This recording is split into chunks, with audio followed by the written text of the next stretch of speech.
Praise be to His holy name. ദൈവത്തിന്റെ പരിശുദ്ധ നാമത്തിന് മഹത്വം. ದೇವರ ಪವಿತ್ರ ನಾಮಕ್ಕೆ ಮಹಿಮೆಯುಂಟಾಗಲಿ.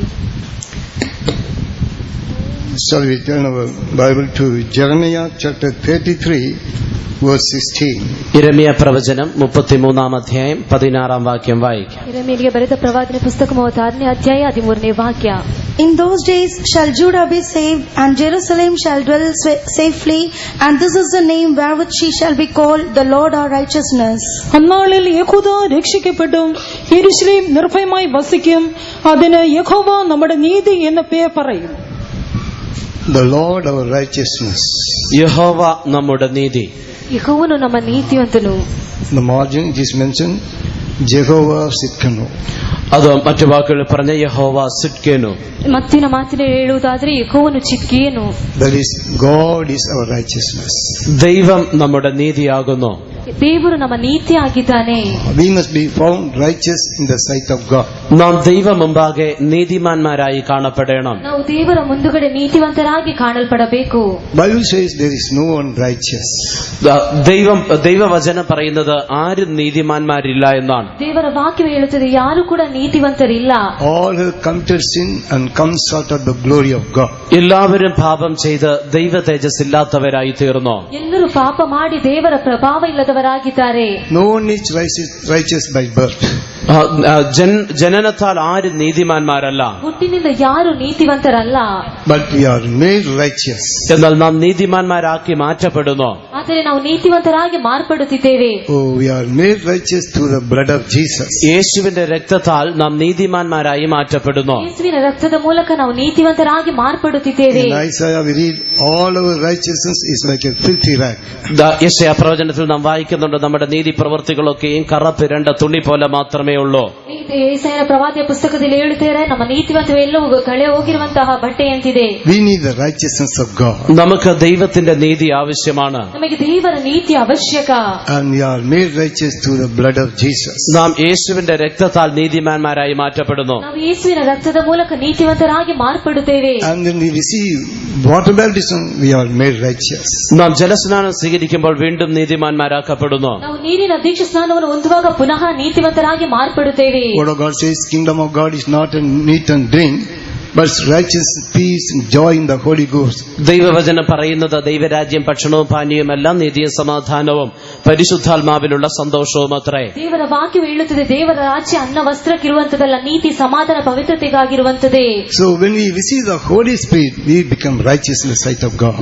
നാം ദൈവത്തിന്റെ പരിശുദ്ധാത്മാവിനെ പ്രാപിക്കുമ്പോൾ ദൈവം മുമ്പാകെ നീതിമാന്മാരായി തീരുന്നു. ದೇವರ ಪವಿತ್ರಾತ್ಮವನ್ನು ಹೊಂದುವಾಗ ದೇವರ ಮುಂದೆ ನೀತಿವಂತರಾಗಿ ಕಾಣಲ್ಪಡುತ್ತೇವೆ. The Lord wants to take us from righteousness to righteousness. ദൈവം നമ്മെ നീതിയിൽ നിന്ന് നീതിയിലേക്ക് നടത്തുവാൻ ആഗ്രഹിക്കുന്നു. ದೇವರು ನಮ್ಮ ನೀತಿಯಿಂದ ನೀತಿಯ ಕಡೆಗೆ ಹೋಗಲು ಆಶಿಸುತ್ತಾನೆ. He that is righteous, let him be righteous still. നീതിമാൻ ഇനിയും നീതി ചെയ്യട്ടെ. ನೀತಿವಂತ ನೀನು ನೀತಿ ಮಾಡಲಿ. And when we live a faith life, we receive righteousness. നാം ഒരു വിശ്വാസ ജീവിതം നയിക്കുമ്പോൾ നമുക്ക് നീതി ലഭിക്കുന്നു. ನಮಗೆ ನಂಬಿಕೆಯ ಜೀವಿತವನ್ನು ಮಾಡುವಾಗ ನಮಗೆ ನೀತಿಯು ದೊರಕುತ್ತದೆ. Our righteousness come through faith in Christ Jesus. ക്രിസ്തു യേശുവിലുള്ള നമ്മുടെ വിശ്വാസം നിമിത്തം നമുക്ക് നീതി ലഭിക്കുന്നു. ಕ್ರಿಸ್ತ ಯೇಸುವಿನ ನಂಬಿಕೆಯ ನಿಮಿತ್ತವಾಗಿ ನಮಗೆ ನೀತಿಯು ದೊರಕುತ್ತದೆ. The just shall live by faith, the word of God says. എന്റെ നീതിമാൻ വിശ്വാസത്താൽ ജീവിക്കുമെന്ന് ദൈവവചനം പറയുന്നു. ನನ್ನ ನೀತಿವಂತನು ನಂಬಿಕೆಯಲ್ಲಿ ಬದುಕುತ್ತಿದ್ದಾನೆ ಎಂಬುದಾಗಿ ವಾಕ್ಯವು ಹೇಳುತ್ತದೆ. Paul says, I fought a good fight and kept my faith and finished my course. Henceforth the crown of righteousness is laid up for me. പൗലോസ് പറയുകയാണ്, ഞാൻ നല്ല പോർ പൊരുതു, ഓട്ടം തികച്ചു, വിശ്വാസം കാത്തു, ഇനി നീതിയുള്ള കിരീടം എനിക്കായി വെച്ചിരിക്കുന്നു. ಪೌಲನು ಹೇಳುತ್ತಾನೆ, ಒಳ್ಳೆಯ ಓಟವನ್ನು ಓಡಿ ನಂಬಿಕೆಯನ್ನು ಕಾದು ನೀತಿಯ ಕಿರೀಟವನ್ನು ಹೊಂದುತ್ತೇನೆ. Oh, his throne is made up of righteousness. His throne. അവന്റെ സിംഹാസനം നീതിയാൽ നിർമ്മിതമാണ്. ಆತನ ಸಿಂಹಾಸನವು ನೀತಿಯಿಂದ ನಿರ್ಮಿತವಾಗಿದೆ. Righteous throne. നീതിയുള്ള സിംഹാസനം. ನೀತಿಯ ಸಿಂಹಾಸನ. You are going to sit in the very throne of Jesus. നാം യേശുവിന്റെ അതേ സിംഹാസനത്തിൽ ഇരിക്കുവാൻ പോകുന്നു. ನಾವು ಯೇಸುವಿನ ಅದೇ ಸಿಂಹಾಸನದಲ್ಲಿ ಕೂರುತ್ತೇವೆ. If so, we need the righteousness of God. അങ്ങനെയെങ്കിൽ നമുക്ക് ദൈവത്തിന്റെ നീതി ആവശ്യമായിരിക്കുന്നു. ಹಾಗಿರುವುದಾದರೆ ನಮಗೆ ದೇವರ ನೀತಿ ಅವಶ್ಯಕ. By many ways we receive the righteousness of God. പല വഴികളിൽ കൂടെ നമുക്ക് ദൈവത്തിന്റെ നീതി ലഭ്യമാകുന്നു. ಹಲವು ಮಾರ್ಗಗಳ ಮೂಲಕವಾಗಿ ನಮಗೆ ದೇವರ ನೀತಿ ಲಭ್ಯವಾಗುತ್ತದೆ. As we read in 2 Corinthians chapter 5 verse 21. 2 കൊരിന്ത്യർ 5:21 നാം വായിക്കുന്നത് പോലെ 2 കൊരിന്ത്യർക്ക് ಬರೆದ ಪತ್ರಿಕೆ 5ನೇ ಅಧ್ಯಾಯ 21ನೇ ವಾಕ್ಯದಲ್ಲಿ ಓದುವ ಹಾಗೆ, പാപം അറിയാത്തവനെ നാം അവനിൽ ദൈവത്തിന്റെ നീതി ആകേണ്ടതിന് അവൻ നമുക്ക് വേണ്ടി പാപം ആക്കി. For he hath made him to be sin for us, who knew no sin, that we might be made the righteousness of God in him. That we may be made righteousness of God in him. നാം അവനിൽ ദൈവത്തിന്റെ നീതിയാകേണ്ടതിന് ನಾವು Jesus- ಆತನಲ್ಲಿ ದೇವರ ನೀತಿಯಾಗುವುದಕ್ಕಾಗಿ. Jesus knew no sin. യേശു പാപം അറിഞ്ഞിരുന്നില്ല. ಯೇಸು ಪಾಪ ಜ್ಞಾನ ಇಲ್ಲದವನಾಗಿದ್ದನು. He lived a holy and sinless life. താൻ പാപമില്ലാത്ത ഒരു വിശുദ്ധ ജീവിതം നയിച്ചു. ಆತನು ಪಾಪದ ಜ್ಞಾನವಿಲ್ಲದೊಂದು ಪರಿಶುದ್ಧ ಬದುಕನ್ನು He ನಡೆಸಿದನು. became a sin offering for us. നമുക്ക് വേണ്ടി അവൻ ഒരു പാപയാഗമായി തീർന്നു. ನಮಗಾಗಿ ಆತನು ಪಾಪದ ಯಜ್ಞವಾಗಿ ಮಾರ್ಪಟ್ಟನು. So when we come to a place where we do not know sin, and when we live a holy life, we become the righteousness of God in him. നമുക്ക് പാപം അറിയില്ല എന്നൊരു നിലവാരത്തിലേക്ക് എത്തി നാം ഒരു വിശുദ്ധ ജീവിതം ചെയ്യുമ്പോൾ നാം ദൈവത്തിന്റെ നീതിയായി മാറ്റപ്പെടുന്നു. ನಾವು ಪಾಪವನ್ನು ತಿಳಿದವರಾಗಿ ಪವಿತ್ರವಾದ ಬದುಕನ್ನು ನಡೆಸುವಾಗ ನಾವು ನೀತಿಯಾಗಿ ಮಾರ್ಪಡುತ್ತೇವೆ. God loveth righteous. ദൈവം നീതിമാന്മാരെ സ്നേഹിക്കുന്നു. ದೇವರು ನೀತಿವಂತರನ್ನು ಪ್ರೀತಿಸುತ್ತಾನೆ. In Psalm 11 verse 7 we read, 11ാം സങ്കീർത്തനം 7th verse. 7ാം വാക്യത്തിൽ നാം വായിക്കുന്നു, 11ನೇ ಕೀರ್ತನೆ 7ನೇ ವಾಕ್ಯವನ್ನು ಓದುವಾಗ, യഹോവ നീതിമാൻ, അവൻ നീതിയെ ഇഷ്ടപ്പെടുന്നു. നേരുള്ളവർ അവന്റെ മുഖം കാണും.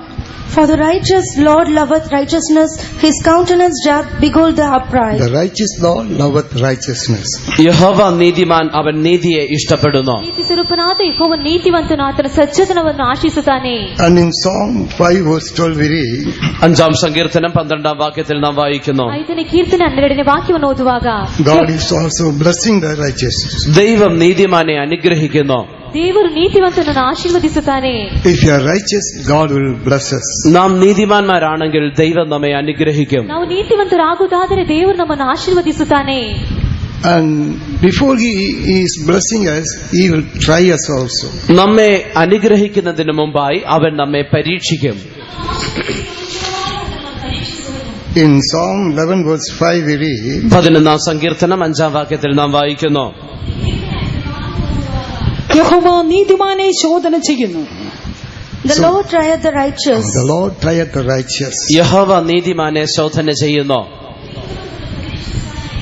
And Psalm 34 verse 19 we read, 34ാം സങ്കീർത്തനം 19ാം വാക്യത്തിൽ വായിക്കുന്നു, many are the afflictions of the righteous, but the Lord delivers them out of all. നീതിമാന്റെ അനർത്ഥങ്ങൾ അസംഖ്യമാകുന്നു, യഹോവ അതിൽ നിന്നൊക്കെയും അവനെ വിടുവിക്കുന്നു. If you are righteous, we have to go through many afflictions.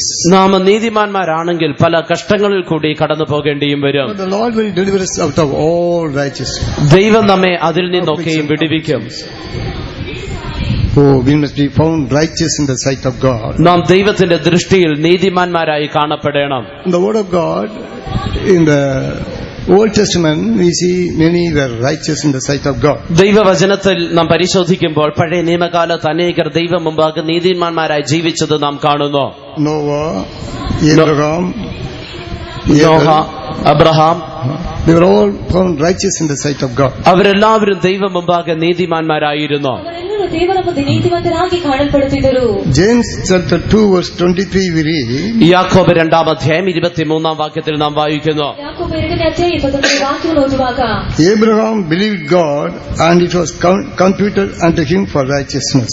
Abraham ദൈവത്തെ വിശ്വസിക്കുകയും അത് അവന് നീതിയായി കണക്കിടുകയും ചെയ്തു. ಅಬ್ರಹಾಮನು ದೇವರು ನಂಬಿದನು, ಅದನ್ನು ನೀತಿಯಾಗಿ ಆತನು ಲೆಕ್ಕಿಸಿದನು. അബ്രഹാം ദൈവത്തെ വിശ്വസിക്കുകയും അത് അവന് നീതിയായി കണക്കൊടുക്കുകയും ചെയ്തു.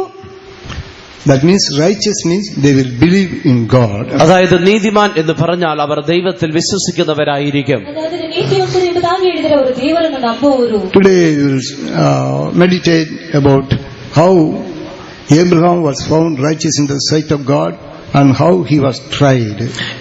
എങ്ങനെ അബ്രഹാം ദൈവം മുമ്പാകെ നീതിമാനായി തീർന്നുവെന്നും ദൈവം എങ്ങനെയാണ് തന്നെ പരീക്ഷിച്ചത് എന്നുള്ളതിനെ കുറിച്ചും നമുക്കിന്ന് ചിന്തിക്കാം. ಹೇಗೆ ಅಬ್ರಹಾಮನು ದೇವರ ಮುಂದೆ ನೀತಿವಂತನಾಗಿದ್ದನು, ದೇವರು ಹೇಗೆ ಆತನನ್ನು ಪರೀಕ್ಷಿಸಿದನೆಂಬುದಾಗಿ ಚಿಂತಿಸೋಣ. If you are righteous, truly the Lord will try us. നാം നീതിമാന്മാരാണെങ്കിൽ ദൈവം യഥാർത്ഥമായി നമ്മെ പരീക്ഷിക്കും. ನಾವು ನೀತಿವಂತರಾಗುವುದಾದರೆ ದೇವರು ನಿಜವಾಗಿ ನಮ್ಮನ್ನು ಪರೀಕ್ಷಿಸುತ್ತಾನೆ. And Abraham was tried. Abraham പരീക്ഷിക്കപ്പെട്ടു. ಅಬ್ರಹಾಮನು ಪರೀಕ್ಷೆಗೆ ಒಳಗಾದನು. His obedience was tried. തന്റെ അനുസരണത്തെ പരീക്ഷിച്ചു. ತನ್ನ ವಿಧೇಯತೆಯನ್ನು ಪರೀಕ್ಷಿಸಿದನು.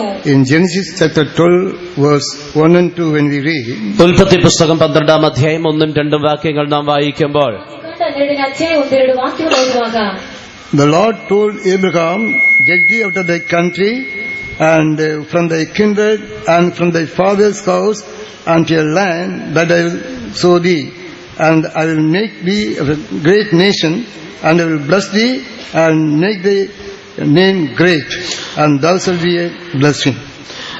യഹോവ അബ്രഹാമിനോട് അരുളി ചെയ്തത് എന്തെന്നാൽ, നീ നിന്റെ ദേശത്തെയും ചാർച്ചക്കാരെയും പിതൃഭവനത്തെയും വിട്ട് പുറപ്പെട്ട് ഞാൻ നിന്നെ കാണിപ്പാനിരിക്കുന്ന ദേശത്തേക്ക് പോകാം.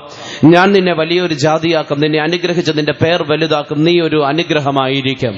ಅಬ್ರಹಾಮನಿಗೆ ನೀ ಸ್ವದೇಶವನ್ನು ಬಂಧು ಬಳಗವನ್ನು ತಂದೆ ಮನೆಯನ್ನು ಬಿಟ್ಟು ನಾನು ತೋರಿಸುವ ದೇಶಕ್ಕೆ ಹೊರಟು ಹೋಗು, ನಾನು ನಿನ್ನನ್ನು ದೊಡ್ಡ ಜನಾಂಗವಾಗುವಂತೆ ಮಾಡಿ ಆಶೀರ್ವದಿಸುವೆನು. So God told Abraham to leave his kith and kindred and leave the country. ദൈവം അബ്രഹാമിനോട് തന്റെ സ്വന്തം ദേശത്തെയും സ്വന്തം പിതൃഭവനത്തെയും വിട്ടു പോകുവാൻ ആവശ്യപ്പെട്ടു. ಅಬ್ರಹಾಮನಿಗೆ ಸ್ವದೇಶವನ್ನು ಬಂಧು ಬಳಗವನ್ನು ಬಿಟ್ಟು ಹೋಗಲು ಹೇಳಿದನು. Immediately Abraham obeyed. ഉടനെ അബ്രഹാം അത് അനുസരിച്ചു. ಅದಕ್ಕೆ ಅಬ್ರಹಾಮನು ವಿಧೇಯನಾದನು. In the 4th verse we read, so Abraham departed as the Lord had spoken unto him. 4-ാം വാക്യത്തിൽ നാം വായിക്കുമ്പോൾ യഹോവ തന്നോട് കൽപ്പിച്ചതുപോലെ അബ്രഹാം യാത്ര പുറപ്പെട്ടു എന്ന് എഴുതിയിരിക്കുന്നു. ವಾಕ್ಯದಲ್ಲಿ ಹೇಳಿದಾಗ ಯೆಹೋವನ ಮೇರೆಗೆ ಆತನ ಆಜ್ಞೆಗಳನ್ನು ಕೈಗೊಂಡು ಹೊರಟನು. We see the implicit obedience of Abraham. അബ്രഹാമിന്റെ പരിപൂർണ അനുസരണത്തെ നമുക്ക് അവിടെ കാണുവാൻ കഴിയുന്നുണ്ട്. ಅಬ್ರಹಾಮನ ಸಂಪೂರ್ಣ ವಿಧೇಯತೆಯನ್ನು ನೋಡಬಹುದು. Righteous people means they will obey. നീതിമാന്മാർ എന്ന് പറയുമ്പോൾ അവർ അനുസരിക്കും. ನೀತಿವಂತರೆಂಬುದಾಗಿ ಹೇಳಿದರೆ ಅವರು ವಿಧೇಯರಾಗುವರು. Praise be to His holy name. ദൈവത്തിന്റെ പരിശുദ്ധ നാമത്തിന് മഹത്വം. ದೇವರ ಪವಿತ್ರ ನಾಮಕ್ಕೆ ಮಹಿಮೆ ಉಂಟಾಗಲಿ. Righteous people will obey God. നീതിമാന്മാർ ദൈവത്തെ അനുസരിക്കും. ನೀತಿವಂತರು ದೇವರಿಗೆ ವಿಧೇಯರಾಗುವರು. They will obey the Holy Spirit. അവർ പരിശുദ്ധാത്മാവിനെ അനുസരിക്കും. ಅವರು ಪವಿತ್ರಾತ್ಮನಿಗೆ ವಿಧೇಯರಾಗುವರು. They will obey the saints of God. അവർ വിശുദ്ധന്മാരെ അനുസരിക്കും. ಅವರು ಪರಿಶುದ್ಧರಿಗೆ ವಿಧೇಯರಾಗುವರು. And they will also obey one another. അവർ അന്യോന്യം അനുസരിക്കുന്നവരുമായിരിക്കും. ಅವರು ಪರಸ್ಪರ ವಿಧೇಯರಾಗುವವರಾಗಿರುತ್ತಾರೆ. If we need blessing, we must obey. നമുക്ക് അനുഗ്രഹം ആവശ്യമാണെങ്കിൽ നാം അനുസരിക്കുന്നവരായിരിക്കണം. ಆಶೀರ್ವಾದ ಅವಶ್ಯಕವಾದರೆ ನಾವು ವಿಧೇಯರಾಗುವವರಾಗಿರಬೇಕು. So God told Abraham to leave his kith and kindred. അബ്രഹാമിനോട് ദൈവം തന്റെ സ്വന്തം ദേശത്തെ വിട്ടു പോകുവാൻ ആവശ്യപ്പെട്ടു. ಅಬ್ರಹಾಮನಿಗೆ ಯೆಹೋವನು ತನ್ನ ಸ್ವದೇಶವನ್ನು ಬಿಟ್ಟು ಹೋಗಲು ಹೇಳಿದನು. He immediately did so. താൻ ഉടനെ അപ്രകാരം ചെയ്തു. ಅದು ಪಕ್ಕನೆ ಆತನು ಮಾಡಿದನು. Look at our Lord Jesus Christ. He was also obedient. കർത്താവായ യേശുക്രിസ്തുവിനെ നോക്കുമ്പോൾ താനും അനുസരണമുള്ളവനായിരുന്നു. ಯೇಸುಕ್ರಿಸ್ತನು ನೋಡುವಾಗ ಆತನು ಅದಕ್ಕೆ ವಿಧೇಯನಾಗಿದ್ದನು. In Philippians 2nd chapter we read, he was obedient even unto the death of the cross. ഫിലിപ്പിയ ലേഖനം 2-ാം അധ്യായത്തിൽ നാം വായിക്കുമ്പോൾ ക്രൂസിലെ മരണത്തോളം അവൻ അനുസരണമുള്ളവനായി തീർന്നു എന്ന് വായിക്കുന്നു. ಪತ್ರಿಕೆ 2ನೇ ಅಧ್ಯಾಯದಲ್ಲಿ ಓದುವಾಗ ಮರಣದ ಕಂಬದವರೆಗೂ ಆತನು ವಿಧೇಯನಾಗಿ ಇದ್ದನು. So a test will come for our obedience. നമ്മുടെ അനുസരണത്തെ പരീക്ഷിക്കുവാൻ ഒരു പരിശോധന വരും. ನಮ್ಮ ವಿಧೇಯತೆಯನ್ನು ಪರೀಕ್ಷಿಸಲು ನಮಗೆ ಪರಿಶೋಧನೆ ಬರುತ್ತವೆ. Here Abraham, as the Lord told him, he left his country, he left all the kith and kindred. ദൈവം അബ്രഹാമിനോട് കൽപ്പിച്ചതുപോലെ അബ്രഹാം തന്റെ സ്വന്തം ദേശത്തെയും തന്റെ ചാർച്ചക്കാരെയും എല്ലാം വിട്ട് പുറപ്പെട്ടു പോകുകയാണ്. ಅಬ್ರಹಾಮನಿಗೆ ಆಜ್ಞಾಪಿಸಿದಾಗೆ ಅಬ್ರಹಾಮನ ತಂದೆಗಳನ್ನು ಒಂದು ಬಳಗವನ್ನು ಬಿಟ್ಟು ಸ್ವದೇಶವನ್ನು ಬಿಟ್ಟು ಹೋಗುತ್ತಾನೆ. In Joshua chapter 24 verse 2 we read, യോശുവയുടെ പുസ്തകം 24-ാം അധ്യായം 2-ാം വാക്യത്തിൽ നാം വായിക്കുന്നു. ಯೆಹೋಶುವನ ಪುಸ್ತಕ 24ನೇ ಅಧ್ಯಾಯ 2ನೇ ವಾಕ್ಯವನ್ನು ಓದುವಾಗ, Abraham's father was an idolater.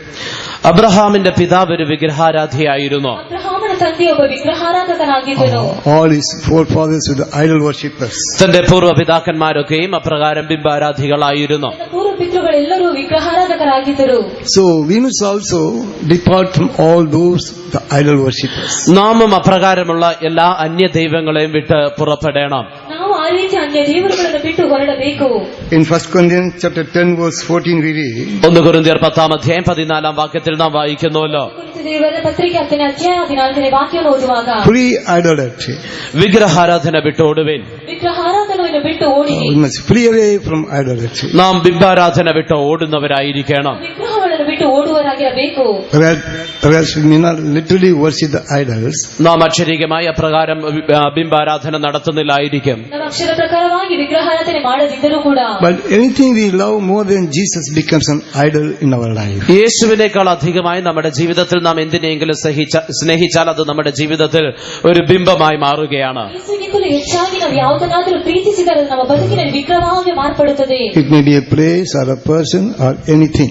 അതൊരു സ്ഥലമായിരിക്കാം, ഒരു വ്യക്തിയായിരിക്കാം, അല്ലെങ്കിൽ മറ്റെന്തെങ്കിലും ഒന്നായിരിക്കാം. ಒಂದು ಸ್ಥಳವಾಗಿರಬಹುದು, ಒಬ್ಬ ವ್ಯಕ್ತಿಯಾಗಿರಬಹುದು, ಅಥವಾ ಬೇರೆ ಯಾವುದೇ ಆಗಿರಬಹುದು. Praise be His holy name. ദൈവത്തിന്റെ പരിശുദ്ധ നാമത്തിന് സ്തോത്രം. ದೇವರ ಪವಿತ್ರ ನಾಮಕ್ಕೆ ಮಹಿಮೆಯುಂಟಾಗಲಿ. We must keep the life of separation. നാം ഒരു വേർപാട് ജീവിതം സൂക്ഷിക്കണം. ನಾವು ಬೇರ್ಪಟ್ಟ ಬದುಕನ್ನು ಕಾಪಾಡಿಕೊಳ್ಳಬೇಕು. In 2 Corinthians chapter 6, 2 കൊരിന്ത്യർ 6-ാം അധ്യായം 2 ಕೊರಿಂಥದವರಿಗೆ ಬರೆದ ಪತ್ರಿಕೆ 6ನೇ ಅಧ್ಯಾಯ. when we read the verses 14 to 16, 14 മുതൽ 16 വരെയുള്ള വാക്യങ്ങൾ വായിക്കുമ്പോൾ 14 ರಿಂದ 16 ವರೆಗಿರುವ ವಾಕ್ಯಗಳನ್ನು ಓದುವಾಗ we read there from whom we must separate ourselves. ആരിൽ നിന്നാണ് നാം വേർപെടേണ്ടത് എന്ന് അവിടെ എഴുതിയിരിക്കുന്നു. ಯಾರಿಂದ ಬೇರ್ಪಡಬೇಕು ಎಂಬುದನ್ನು ಅಲ್ಲಿ ಬರೆಯಲ್ಪಟ್ಟಿದೆ. We should not have fellowship with the unbelievers or idolaters. അവിശ്വാസികളോട് നാം ഇണയില്ലാപ്പിടകൂടരുത്. ನಂಬಿಗಸ್ತರೊಂದಿಗೆ ನಾವು ಜೋಡಾಗಬಾರದು. The Lord says, be separate and come out of them. അവരിൽ നിന്ന് വേർപെട്ട് പുറപ്പെട്ടു പോരുവിനെന്ന് ദൈവം കൽപ്പിക്കുന്നു. ಅವರಿಂದ ಹೊರಟು ಬನ್ನಿರಿ ಎಂಬುದಾಗಿ ದೇವರು ಆಜ್ಞಾಪಿಸುತ್ತಾನೆ. Then I'll be your God. അപ്പോൾ ഞാൻ നിങ്ങൾക്ക് ദൈവമായിരിക്കും. ಆಗ ನಾನು ನಿಮಗೆ ದೇವರಾಗಿರುವೆನು. You will be my sons and daughters. നിങ്ങൾ എന്റെ പുത്രന്മാരും പുത്രിമാരുമായിരിക്കും. ನೀವು ನನ್ನ ಪುತ್ರರು ಪುತ್ರಿಯರಾಗಿರುತ್ತೀರಿ. So righteous people, they will keep the life of separation. നീതിമാന്മാർ അവരുടെ വേർപാട് ജീവിതത്തെ സൂക്ഷിക്കും. ನೀತಿವಂತರು ಅವರ ಬೇರ್ಪಟ್ಟ ಬದುಕನ್ನು ಕಾಪಾಡಿಕೊಳ್ಳುವರು. In the case of Abraham, അബ്രഹാമിന്റെ കാര്യം നോക്കിയാൽ ಅಬ್ರಹಾಮನ ವಿಷಯ ಕುರಿತಾಗಿ ಚಿಂತಿಸುವಾಗ when the Lord told him to leave his country and go to the place which he would sow him, ദൈവം തന്നോട് തന്റെ സ്വന്തം ദേശത്തെ വിട്ട് ദൈവം കാണിപ്പാനിരിക്കുന്ന ദേശത്തേക്ക് പുറപ്പെടുവാൻ കൽപ്പിച്ചു. ದೇವರು ತನ್ನ ಸ್ವದೇಶವನ್ನು ಬಿಟ್ಟು ತಾನು ತೋರಿಸುವ ದೇಶಕ್ಕೆ ಹೋಗುವುದಾಗಿ ಆಜ್ಞಾಪಿಸಿದಾಗ he did not question God where I should go. എവിടെയാണ് പോകേണ്ടത് എന്നുള്ളത് അറിയിച്ചിരുന്നില്ല. ಆತನಿಗೆ ಎಲ್ಲಿ ಹೋಗಬೇಕೆಂಬುದಾಗಿ ಹೇಳಿರಲಿಲ್ಲ. In Hebrews 11 verse 8 we read, എബ്രായ ലേഖനം 11-ാം അധ്യായം 8-ാം വാക്യത്തിൽ നാം വായിക്കുന്നു. ಆದಿಕಾಂಡ 11ನೇ ಅಧ್ಯಾಯ 8ನೇ ವಾಕ್ಯದಲ್ಲಿ വിശ്വാസത്താൽ അബ്രഹാം തനിക്ക് അവകാശമായി കിട്ടുവാനിരുന്ന ദേശത്തേക്ക് യാത്രയാവാൻ വിളിക്കപ്പെട്ടാറെ അനുസരിച്ച് എവിടേക്ക് പോകുന്നു എന്നറിയാതെ പുറപ്പെട്ടു. By faith, Abraham, when he was called to go out into a place which he should after receive for an inheritance, obeyed, and he went out not knowing whither he went. so he went not knowing whither he went. എവിടേക്ക് പോകുന്നു എന്നറിയാതെ അവൻ യാത്ര പുറപ്പെട്ടു. ನಾನು ಹೋಗಬೇಕಾದ ಸ್ಥಳವು ತಿಳಿಯದೆ ಹೊರಟನು. See the implicit obedience of Abraham. അബ്രഹാമിന്റെ പരിപൂർണ അനുസരണത്തെ നോക്കുക. ಅಬ್ರಹಾಮನ ಪರಿಪೂರ್ಣವಾದ ವಿಧೇಯತೆಯನ್ನು ನೋಡಿರಿ. If God asks us to leave a place, we will question him. ദൈവം നമ്മോട് ഒരു സ്ഥലം വിട്ടു പോകുവാൻ പറയുകയാണെങ്കിൽ നാം അവനോട് ചോദ്യങ്ങൾ ചോദിക്കും. ದೇವರು ನಮ್ಮೊಂದಿಗೆ ಸ್ಥಳವನ್ನು ಬಿಟ್ಟು ಹೋಗು ಎಂಬುದಾಗಿ ಹೇಳಿದರೆ ಆತನಿಗೆ ಪ್ರಶ್ನಿಸುತ್ತೇವೆ. Where should I go? ഞാൻ എവിടെയാണ് പോകേണ്ടത്? ನಾವು ಎಲ್ಲಿಗೆ ಹೋಗಬೇಕು? Why should I go? എന്തുകൊണ്ട് ഞാൻ പോകണം? ಯಾತಕ್ಕಾಗಿ ನಾನು ಹೋಗಬೇಕು? I am old age. എനിക്ക് പ്രായമായല്ലോ. ನನಗೆ ವಯಸ್ಸಾಯಿತಲ್ಲವೋ? Abraham did not say all these things. Abraham ഇപ്രകാരമുള്ള കാര്യങ്ങളൊന്നും പറഞ്ഞില്ല. ಆದರೆ ಅಬ್ರಹಾಮನು ಈ ರೀತಿಯ ವಿಷಯಗಳನ್ನು ಹೇಳಲಿಲ್ಲ. Not knowing the place, he went. എവിടേക്ക് പോകുന്നു എന്നറിയാതെ അവൻ പുറപ്പെട്ടു. ಎಲ್ಲಿಗೆ ಹೋಗಬೇಕೆಂಬುದಾಗಿ ತಿಳಿಯದೆ ಆತನು ಹೊರಟನು. But we know the place where we are going. എന്നാൽ നാം എവിടേക്കാണ് പോകുന്നത് എന്നുള്ളത് നമുക്കറിയാം. ಆದರೆ ನಾವು ಇಲ್ಲಿ ಹೋಗುತ್ತಿದ್ದೇವೆ ಎಂಬುದು ನಮಗೆ ಚೆನ್ನಾಗಿ ಗೊತ್ತಿದೆ. You know, Jesus said in John chapter 14, verses 1 to 3. 114-ാം സങ്കീർത്തനം.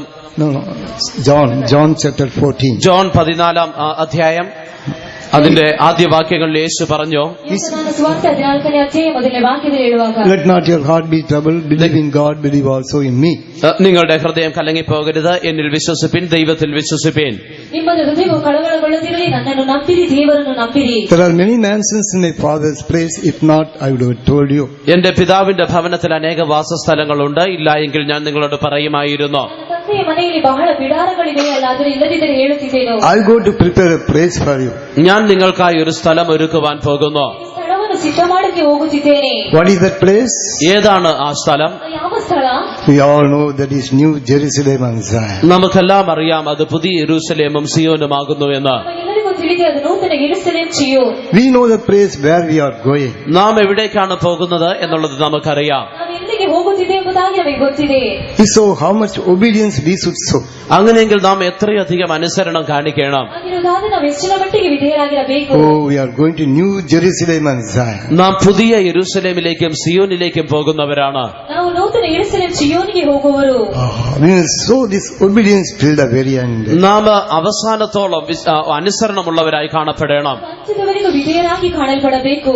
Regarding Jesus, we read, not only he was obedient when he was in this world, even the eternity he is going to be obedient to the Father. യേശുവിനെ കുറിച്ച് നാം വായിക്കുമ്പോൾ ഈ ഭൂമിയിൽ താൻ ജീവിച്ചിരുന്നപ്പോൾ അനുസരിച്ചു എന്ന് മാത്രമല്ല, നിത്യതയിലും പിതാവിനെ അനുസരിച്ചിരിക്കുമെന്ന് നാം കാണുന്നു. ಯೇಸುವಿನ ಕುರಿತಾಗಿ ಓದುವಾಗ ಆತನು ಲೋಕದಲ್ಲಿ ಮಾತ್ರ ವಿಧೇಯರಿರಲಿಲ್ಲ, ನಿತ್ಯತೆಯಲ್ಲಿ ತಂದೆಗೂ ವಿಧೇಯನಾಗಿದ್ದನು. In 1 Corinthians 15:28 we read, 1 കൊരിന്ത്യർ 15:28 നാം വായിക്കുന്നു. 15:28 ഓതുವಾಗ, just read that verse.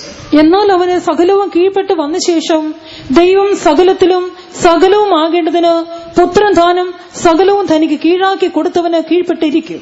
And when all things shall be subdued unto him, then shall the Son also himself be subject unto him that put all things under him, that God may be all in all. Yes, even the eternity he is going to be obedient to the Father. നിത്യതയിലും അവൻ പിതാവിനെ അനുസരിക്കുവാൻ പോകുന്നു. ನಿತ್ಯತೆಯಲ್ಲಿ ಆತನು ತಂದೆಗೆ ವಿಧೇಯನಾಗುತ್ತಾನೆ. Jesus Christ is our example. യേശുക്രിസ്തു ഒരു ഉദാഹരണമാണ്. ಯೇಸು ಕ್ರಿಸ್ತನು ಒಂದು ಉದಾಹರಣೆ ಆಗಿದ್ದಾನೆ. So we must always have the spirit of obedience. നമുക്ക് എല്ലായ്പ്പോഴും അനുസരണത്തിന്റെ ആത്മാവുണ്ടായിരിക്കണം. ಎಲ್ಲ ಹೊತ್ತಿನಲ್ಲಿ ವಿಧೇಯತೆಯ ಆತ್ಮನಿರಬೇಕು. Because Jesus was obedient even to the death of the cross, God exalted him far above all heavens. യേശുക്രിസ്തു ക്രൂശിലെ മരണത്തോളം തന്നെത്താൻ താഴ്ത്തി അനുസരിച്ചതുകൊണ്ട് ദൈവം അവനെ സകലത്തിനും മീതായി ഉയർത്തി. ಯೇಸು ಕ್ರಿಸ್ತನು ಕ್ರೂಚಿಯ ಮರಣದವರೆಗೆ ವಿಧೇಯನಾದ ಕಾರಣ ದೇವರು ಆತನೆಲ್ಲದರಲ್ಲೂ ಎತ್ತುತ್ತಾನೆ. Now he is in Zion. ഇപ്പോൾ അവൻ സിയോനിലായിരിക്കുന്നു. ಆತನು ಚಿಯೋನಲ್ಲಿದ್ದಾನೆ. We are all going to Zion and New Jerusalem. നാം എല്ലാവരും സിയോനിലേക്കും പുതിയ യെരൂശലേമിലേക്കും പോകുന്നവരാണ്. ನಾವೆಲ್ಲರೂ ಚಿಯೋನಿಗೂ ನೂತನ ಯೆರೂಸಲೇಮಿಗೆ ಹೋಗುವವರು. Abraham's obedience was tried. അബ്രഹാമിന്റെ അനുസരണം പരീക്ഷിക്കപ്പെട്ടു. ಅಬ್ರಹಾಮನ ವಿಧೇಯತೆಯ ಪರೀಕ್ಷೆಗೊಳಗಾಯಿತು. And his riches was also tried. തന്റെ സമ്പത്തുകളും പരിശോധന ചെയ്യപ്പെട്ടു. ತನ್ನ ಸಂಪತ್ತುಗಳು ಪರೀಕ್ಷೆಗೊಳಗಾದವು. Abraham was a rich man. Abraham വളരെ ധനികനായിരുന്നു. ಅಬ್ರಹಾಮನೊಬ್ಬ ಐಶ್ವರ್ಯವಂತನಾಗಿದ್ದನು. In Genesis 13 verse 2 we read, ഉൽപ്പത്തി 13:2 നാം വായിക്കുന്നു. ಆದಿಕಾಂಡ 13:12 ಓದುವಾಗ, and Abraham was very rich in cattle, in silver and in gold. Abraham പൊന്നിലും മൃഗസമ്പത്തിലും ബഹുസമ്പന്നനായിരുന്നു. ಅಬ್ರಹಾಮನ ಐಶ್ವರ್ಯವಂತನಾಗಿದ್ದು ಪಶುಗಳಲ್ಲಿ ಬೆಳ್ಳಿ ಬಂಗಾರಗಳು ಇದ್ದವು. But he had no love of money. എന്നാൽ തനിക്ക് ദ്രവ്യാഗ്രഹം ഉണ്ടായിരുന്നില്ല. ಆದರೆ ಆತನಿಗೆ ಹಣದಾಸೆ ಇರಲಿಲ್ಲ. So you see, when the king of Sodom told him to take the goods to himself, what did he say? Sodom രാജാവ് തനിക്ക് ആവശ്യമുള്ളത് എടുത്തുകൊള്ളുക എന്ന് പറഞ്ഞപ്പോൾ താൻ എന്ത് മറുപടിയാണ് പറഞ്ഞത്? ಸೋದೋಮ್ ಅರಸನು ತನಗೆ ಬೇಕಾದೆಲ್ಲವನ್ನು ತೆಗೆದುಕೋ ಎಂಬುದಾಗಿ ಹೇಳುವಾಗ ಆತನ ಪ್ರತ್ಯುತ್ತರ ಏನಾಗಿತ್ತು? When we read Genesis 14 verses 21 to 23, ഉൽപ്പത്തി 14 21 മുതൽ 23 വരെയുള്ള വാക്യങ്ങൾ. ಆದಿಕಾಂಡ 14:21-23 വാക്യಗಳು. അവന് അബ്രഹാം സകലത്തിലും ദശാംശം കൊടുത്തു. സോദോം രാജാവ് അബ്രഹാമിനോട്, ആളുകളെ എനിക്ക് തരിക, സമ്പത്ത് നീ എടുത്തുകൊള്ളുക എന്ന് പറഞ്ഞു. അതിന് അബ്രാം സോദോം രാജാവിനോട് പറഞ്ഞത്, ഞാൻ അബ്രാമിനെ സമ്പന്നനാക്കിയെന്ന് നീ പറയാതിരിപ്പാൻ ഞാൻ ഒരു ചരടാകട്ടെ ചെരുപ്പ് വാറാകട്ടെ നിനക്കുള്ളതിൽ യാതൊന്നുമാകട്ടെ എടുക്കയില്ല എന്ന് ഞാൻ സ്വർഗത്തിനും ഭൂമിക്കും നാഥനായി അത്യുന്നത ദൈവമായ യഹോവയിലേക്ക് കൈ ഉയർത്തി സത്യം ചെയ്യുന്നു. And the king of Sodom said unto Abram, give me the persons and take the goods to thyself.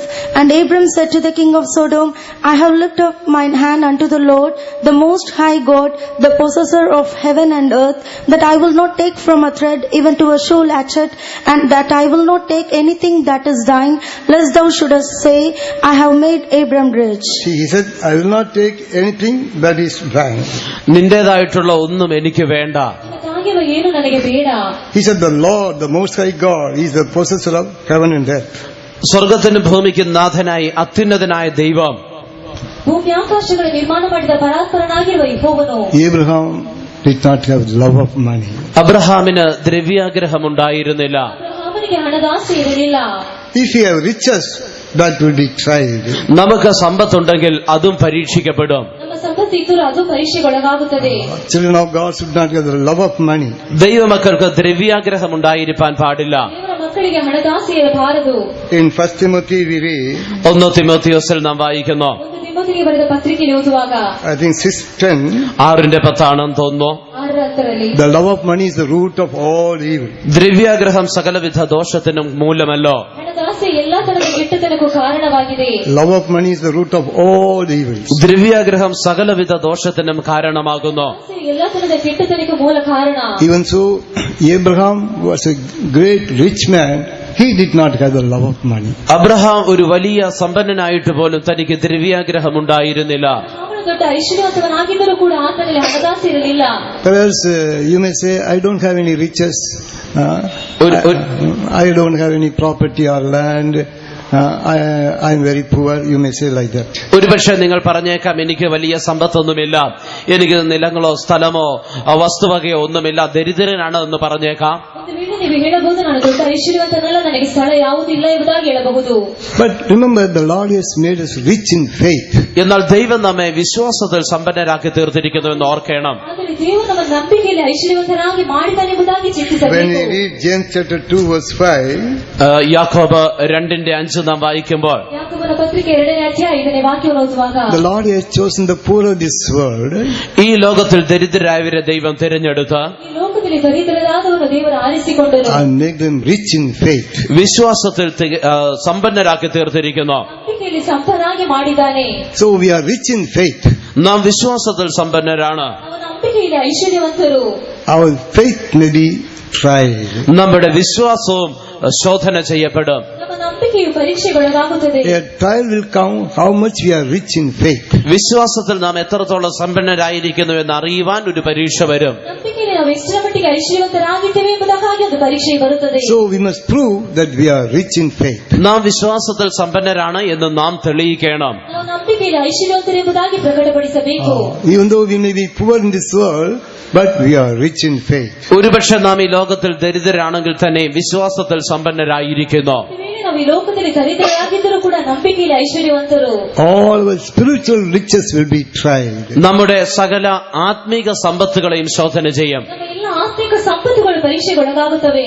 In Romans chapter 2 verse 4 we read, റോമർ 2:4 നാം വായിക്കുന്നു, ರೋಮಪುರದವರಿಗೆ ಬರೆದ ಪತ್ರಿಕೆ 2ನೇ ಅಧ್ಯಾಯ 4ನೇ ವಾಕ್ಯವನ್ನು ಓದುವಾಗ, about the riches of his goodness. അവന്റെ നന്മയുടെ ഐശ്വര്യം. ಆತನ ಒಳಿತಿನ ಐಶ್ವರ್ಯವು. Just read that verse. ആ വാക്യം വായിക്കും. അല്ല, ദൈവത്തിന്റെ ദയ നിന്നെ മാനസാന്തരത്തിലേക്ക് നടത്തുന്നു എന്നറിയാതെ നീ അവന്റെ ദയ, ക്ഷമ, ദീർഘശാന്തി എന്നിവയുടെ ഐശ്വര്യം നിരസിക്കുന്നുവോ? Or despisest thou the riches of his goodness and forbearance and long suffering, not knowing that the goodness of God leadeth thee to repentance? Riches of goodness and forbearing and long suffering. ദൈവത്തിന്റെ ദയയുടെ, ക്ഷമയുടെ, ദീർഘശാന്തിയുടെ ഐശ്വര്യം അല്ലെങ്കിൽ സമ്പത്ത്. ಯೆಹೋವನ ಅಪಾರವಾದಂತಹ ಸಹನ, ದೀರ್ಘಶಾಂತಿಗಳು ಐಶ್ವರ್ಯವಂತವಾಗಿವೆ. What is the riches of his goodness? എന്താണ് അവന്റെ ദയയുടെ അല്ലെങ്കിൽ നന്മയുടെ ഐശ്വര്യം എന്ന് പറയുന്നത്? ಆತನ ದಯೆ ಅಥವಾ ಒಳಿತಿನ ಐಶ್ವರ್ಯ ಯಾವುದು? Riches of his goodness leadeth to repentance. അവന്റെ നന്മയുടെ ഐശ്വര്യം അല്ലെ സമ്പത്ത് നമ്മെ മാനസാന്തരത്തിലേക്ക് വഴി നടത്തുന്നു. ಒಳಿತಿನ ಐಶ್ವರ್ಯವು ನಮ್ಮ ಮಾನಸಾಂತರದ ಕಡೆಗೆ ತಿರುಗಿಸುತ್ತದೆ. So we must always have this heart of repentance. നമുക്കതുകൊണ്ട് എല്ലായ്പ്പോഴും അനുതാപമുള്ള ഒരു ഹൃദയം ഉണ്ടായിരിക്കണം. ಇದರಿಂದ ನಮಗೆ ಎಲ್ಲ ಹೊತ್ತಿನಲ್ಲಿ ಅನುತಾಪದ ಹೃದಯವಿರಬೇಕು. We should never have a hardened heart. ഒരിക്കലും നമ്മുടെ ഹൃദയം കഠിനപ്പെട്ടു പോകരുത്. ನಮ್ಮ ಹೃದಯವು ಕಠಿಣಗೊಳ್ಳಬಾರದು. How do we reveal the riches of this goodness? അവന്റെ നന്മയുടെ ഐശ്വര്യം നമ്മൾ എങ്ങനെയാണ് അനുഭവിക്കുന്നത്? ಆತನ ಒಳಿತಿನ ಐಶ್ವರ್ಯವನ್ನು ನಾವು ಹೇಗೆ ಅನುಭವಿಸಬೇಕು? When you have a broken and contrite heart. നമുക്ക് തകർന്നും നുറുങ്ങിയുമുള്ള ഒരു ഹൃദയമുള്ളപ്പോൾ, ನಮಗೆ ಕುಗ್ಗಿತವಾದ ಒಂದು ಮನಸ್ಸಿರುವಾಗ, When we repent even for our small sins. നമ്മുടെ ഏറ്റവും ചെറിയ തെറ്റുകൾക്ക് പോലും നാം അനുതപിക്കുമ്പോൾ, ನಮ್ಮ ಚಿಕ್ಕ ತಪ್ಪುಗಳಿಗಾಗ ನಾವು ಪಶ್ಚಾತ್ತಾಪ ಪಡುವಾಗ, Some people even if they commit great sins, they don't repent. ചിലർ വലിയ പാപങ്ങൾ ചെയ്താൽ പോലും അനുതപിക്കുകയില്ല. ಕೆಲವರು ದೊಡ್ಡ ಪಾಪಗಳನ್ನು ಮಾಡಿದರೂ ಪಶ್ಚಾತ್ತಾಪ ಪಡುವುದಿಲ್ಲ. Children of God must have a sensitive heart. ദൈവമക്കൾക്ക് വളരെ സെൻസിറ്റീവ് ആയിട്ടുള്ള ഒരു ഹൃദയം ഉണ്ടായിരിക്കണം. ಮಕ್ಕಳಿಗೆ ನೀವು ಮೃದುವಾದ ಒಂದು ಹೃದಯವಿರಬೇಕು. Heart of conviction. ഏറ്റുപറയുന്നതായ ഒരു ഹൃദയം. ತನಿಖೆ ಮಾಡುವಂತ ಒಂದು ಹೃದಯ. Even for small mistakes or transgressions, they must repent. ചെറിയ കുറ്റങ്ങൾക്കോ ചെറിയ അകൃത്യങ്ങൾക്കോ നാം അനുതപിക്കണം. ಚಿಕ್ಕ ತಪ್ಪುಗಳಿಗೂ ಚಿಕ್ಕ ಕೊರತೆಗಳಿಗೂ ನಾವು ಪಶ್ಚಾತ್ತಾಪಗೊಳ್ಳಬೇಕು. If so, we are revealing the riches of His goodness. അങ്ങനെയാണെങ്കിൽ നാം അവന്റെ ദയയുടെ ഐശ്വര്യം അനുഭവിക്കുന്നവരാണ്. ಹಾಗಿರುವುದಾದರೆ ಆತನ ದಯೆಯ ಐಶ್ವರ್ಯವನ್ನು ನಾವು ಅನುಭವಿಸುತ್ತೇವೆ. The trial will come to everyone, but how much do they repent? എത്രത്തോളം നാം അനുദപിക്കുന്നു എന്നറിയേണ്ടതിന് എല്ലാവർക്കും പരീക്ഷകൾ ഉണ്ടാകും. ಮಟ್ಟಿಗೆ ನಾವು ಅನುತಾಪಗೊಳ್ಳುತ್ತಿದೆ ಎಂಬುದಾಗಿ ಎಲ್ಲರಿಗೂ ಪರೀಕ್ಷೆಗಳಿವೆ. Abraham was literally tried. Abraham അക്ഷരീകമായി പരീക്ഷിക്കപ്പെട്ടു. ಅಬ್ರಹಾಮನ ಅಕ್ಷರ ಪ್ರಕಾರವಾಗಿ ಪರೀಕ್ಷೆಗೊಳಗಾದ. But all our spiritual riches will be tried. നമ്മുടെ സകല ആത്മീക സമ്പത്തുകളെയും ശോധന ചെയ്യാം. ನಮ್ಮ ಸಕಲ ಆತ್ಮಿಕ ಸಂಪತ್ತುಗಳನ್ನು ಪರೀಕ್ಷಿಸೋಣ. Praise be to His holy name. ദൈവത്തിന്റെ പരിശുദ്ധ നാമത്തിന് സ്തോത്രം. ದೇವರ ಪವಿತ್ರ ನಾಮಕ್ಕೆ ಮಹಿಮೆ ಉಂಟಾಗಲಿ. And you must also have the riches of His grace. അവന്റെ കൃപയുടെ ഐശ്വര്യം നമുക്കുണ്ടാകണം. ಆತನ ಕೃಪೆಯ ಐಶ್ವರ್ಯವು ನಮಗಿರಬೇಕು. When we read Ephesians chapter 1 verse 7, എഫേസ്യ ലേഖനം 1-ാം അധ്യായം 7-ാം വാക്യത്തിൽ വായിക്കുമ്പോൾ പത്രിക 1-ನೇ ಅಧ್ಯಾಯ 7ನೇ വാക്യವನ್ನು ಓದುವಾಗ അവനിൽ നമുക്ക് അവന്റെ രക്തത്താൽ അതിക്രമങ്ങളുടെ മോചനമെന്ന വീണ്ടെടുപ്പുണ്ട്. അത് അവൻ നമുക്ക് ധാരാളമായി കാണിച്ച കൃപാധന പ്രകാരം സകല ജ്ഞാനവും വിവേകവുമായി നൽകിയിരിക്കുന്നു. In whom we have redemption through His blood, the forgiveness of sins, according to the riches of His grace. according to the riches of His grace, we have received redemption, even the forgiveness of sins. അവന്റെ കൃപാധന പ്രകാരം നമുക്ക് അതിക്രമങ്ങളുടെ മോചനം എന്ന വീണ്ടെടുപ്പുണ്ട്. ಆತನ ಕೃಪೆ ನಿಮಿತ್ತವಾಗಿ ಅಪರಾಧಗಳಿಗೆ ಪರಿಹಾರವಿದೆ. All our sins have been forgiven. നമ്മുടെ സകല പാപങ്ങളും മോചിക്കപ്പെട്ടിരിക്കുന്നു. ಎಲ್ಲ ಪಾಪಗಳು ವಿಮೋಚನೆಗೊಂಡಿವೆ. Because of the riches of His grace. അവന്റെ കൃപാധന പ്രകാരം. ಆತನ ಕೃಪೆಯ ಮೂಲಕವಾಗಿ. So we must reveal that we also have the riches of this grace. നമുക്കും ഈ കൃപയുടെ ധനം ഉണ്ട് എന്ന് നാം വെളിപ്പെടുത്തണം. ಈ ಕೃಪಾತಿಶಯವಿದೆ ಎಂಬುದನ್ನು ಪ್ರಕಟಪಡಿಸಬೇಕು. How can we reveal that we have the riches of His grace? അവന്റെ കൃപയുടെ ധനം നമുക്കുണ്ട് എന്ന് നമുക്ക് എപ്രകാരം വെളിപ്പെടുത്തുവാൻ കഴിയും? ಆತನ ಕೃಪಾತಿಶಯವಿದೆ ಎಂಬುದಾಗಿ ನಮಗೆ ಹೇಗೆ ಪ್ರಕಟಪಡಿಸಲು ಸಾಧ್ಯ? As how Jesus Christ has forgiven our sins, even so we must be able to forgive the sins of others. യേശു നമ്മോട് എപ്രകാരമാണോ ക്ഷമിച്ചത് അതുപോലെ നാമും മറ്റുള്ളവരുടെ പാപങ്ങൾ ക്ഷമിക്കുന്നവരായിരിക്കണം. ಯಾವ ರೀತಿಯಲ್ಲಿ ನಮ್ಮೊಂದಿಗೆ ಕ್ಷಮಿಸಿದನು ಅದೇ ರೀತಿಯಲ್ಲಿ ನಾವು ಇತರರ ಪಾಪವನ್ನು ಕ್ಷಮಿಸಬೇಕು. If we have the riches of His grace, then we will wholeheartedly forgive the sins of others. നമുക്ക് കൃപാധനമുണ്ട് എങ്കിൽ, കൃപയുടെ ധനമുണ്ട് എങ്കിൽ മറ്റുള്ളവരുടെ പാപങ്ങളെ നാം പൂർണ്ണ ഹൃദയത്തോടെ ക്ഷമിക്കുന്നവരായിരിക്കും. ಕೃಪಾತಿಶಯ ವಿರೋಧಾದ ನಾವು ಇತರರ ಪಾಪಗಳನ್ನು ಪೂರ್ಣ ಮನಸ್ಸಿನಿಂದ ಕ್ಷಮಿಸಬೇಕು. We must have the forgiving spirit. നമുക്ക് ಕ್ಷಮಿക്കുന്ന ആത്മാവുണ്ടായിരിക്കണം. ಕ್ಷಮಿಸುವ ಆತ್ಮನಿರಬೇಕು.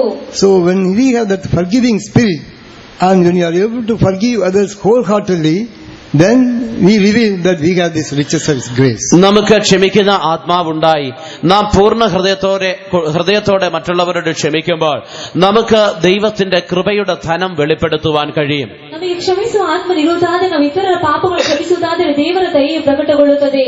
So like that, when we look into the life of Abraham, അതുപോലെ നാം അബ്രഹാമിന്റെ ജീവിതത്തിലേക്ക് നോക്കുമ്പോൾ ಈ ರೀತಿಯಲ್ಲಿ ಅಬ್ರಹಾಮನ ಬದುಕನ್ನು ನೋಡುವಾಗ his riches was tried, his Tande. obedience was tried.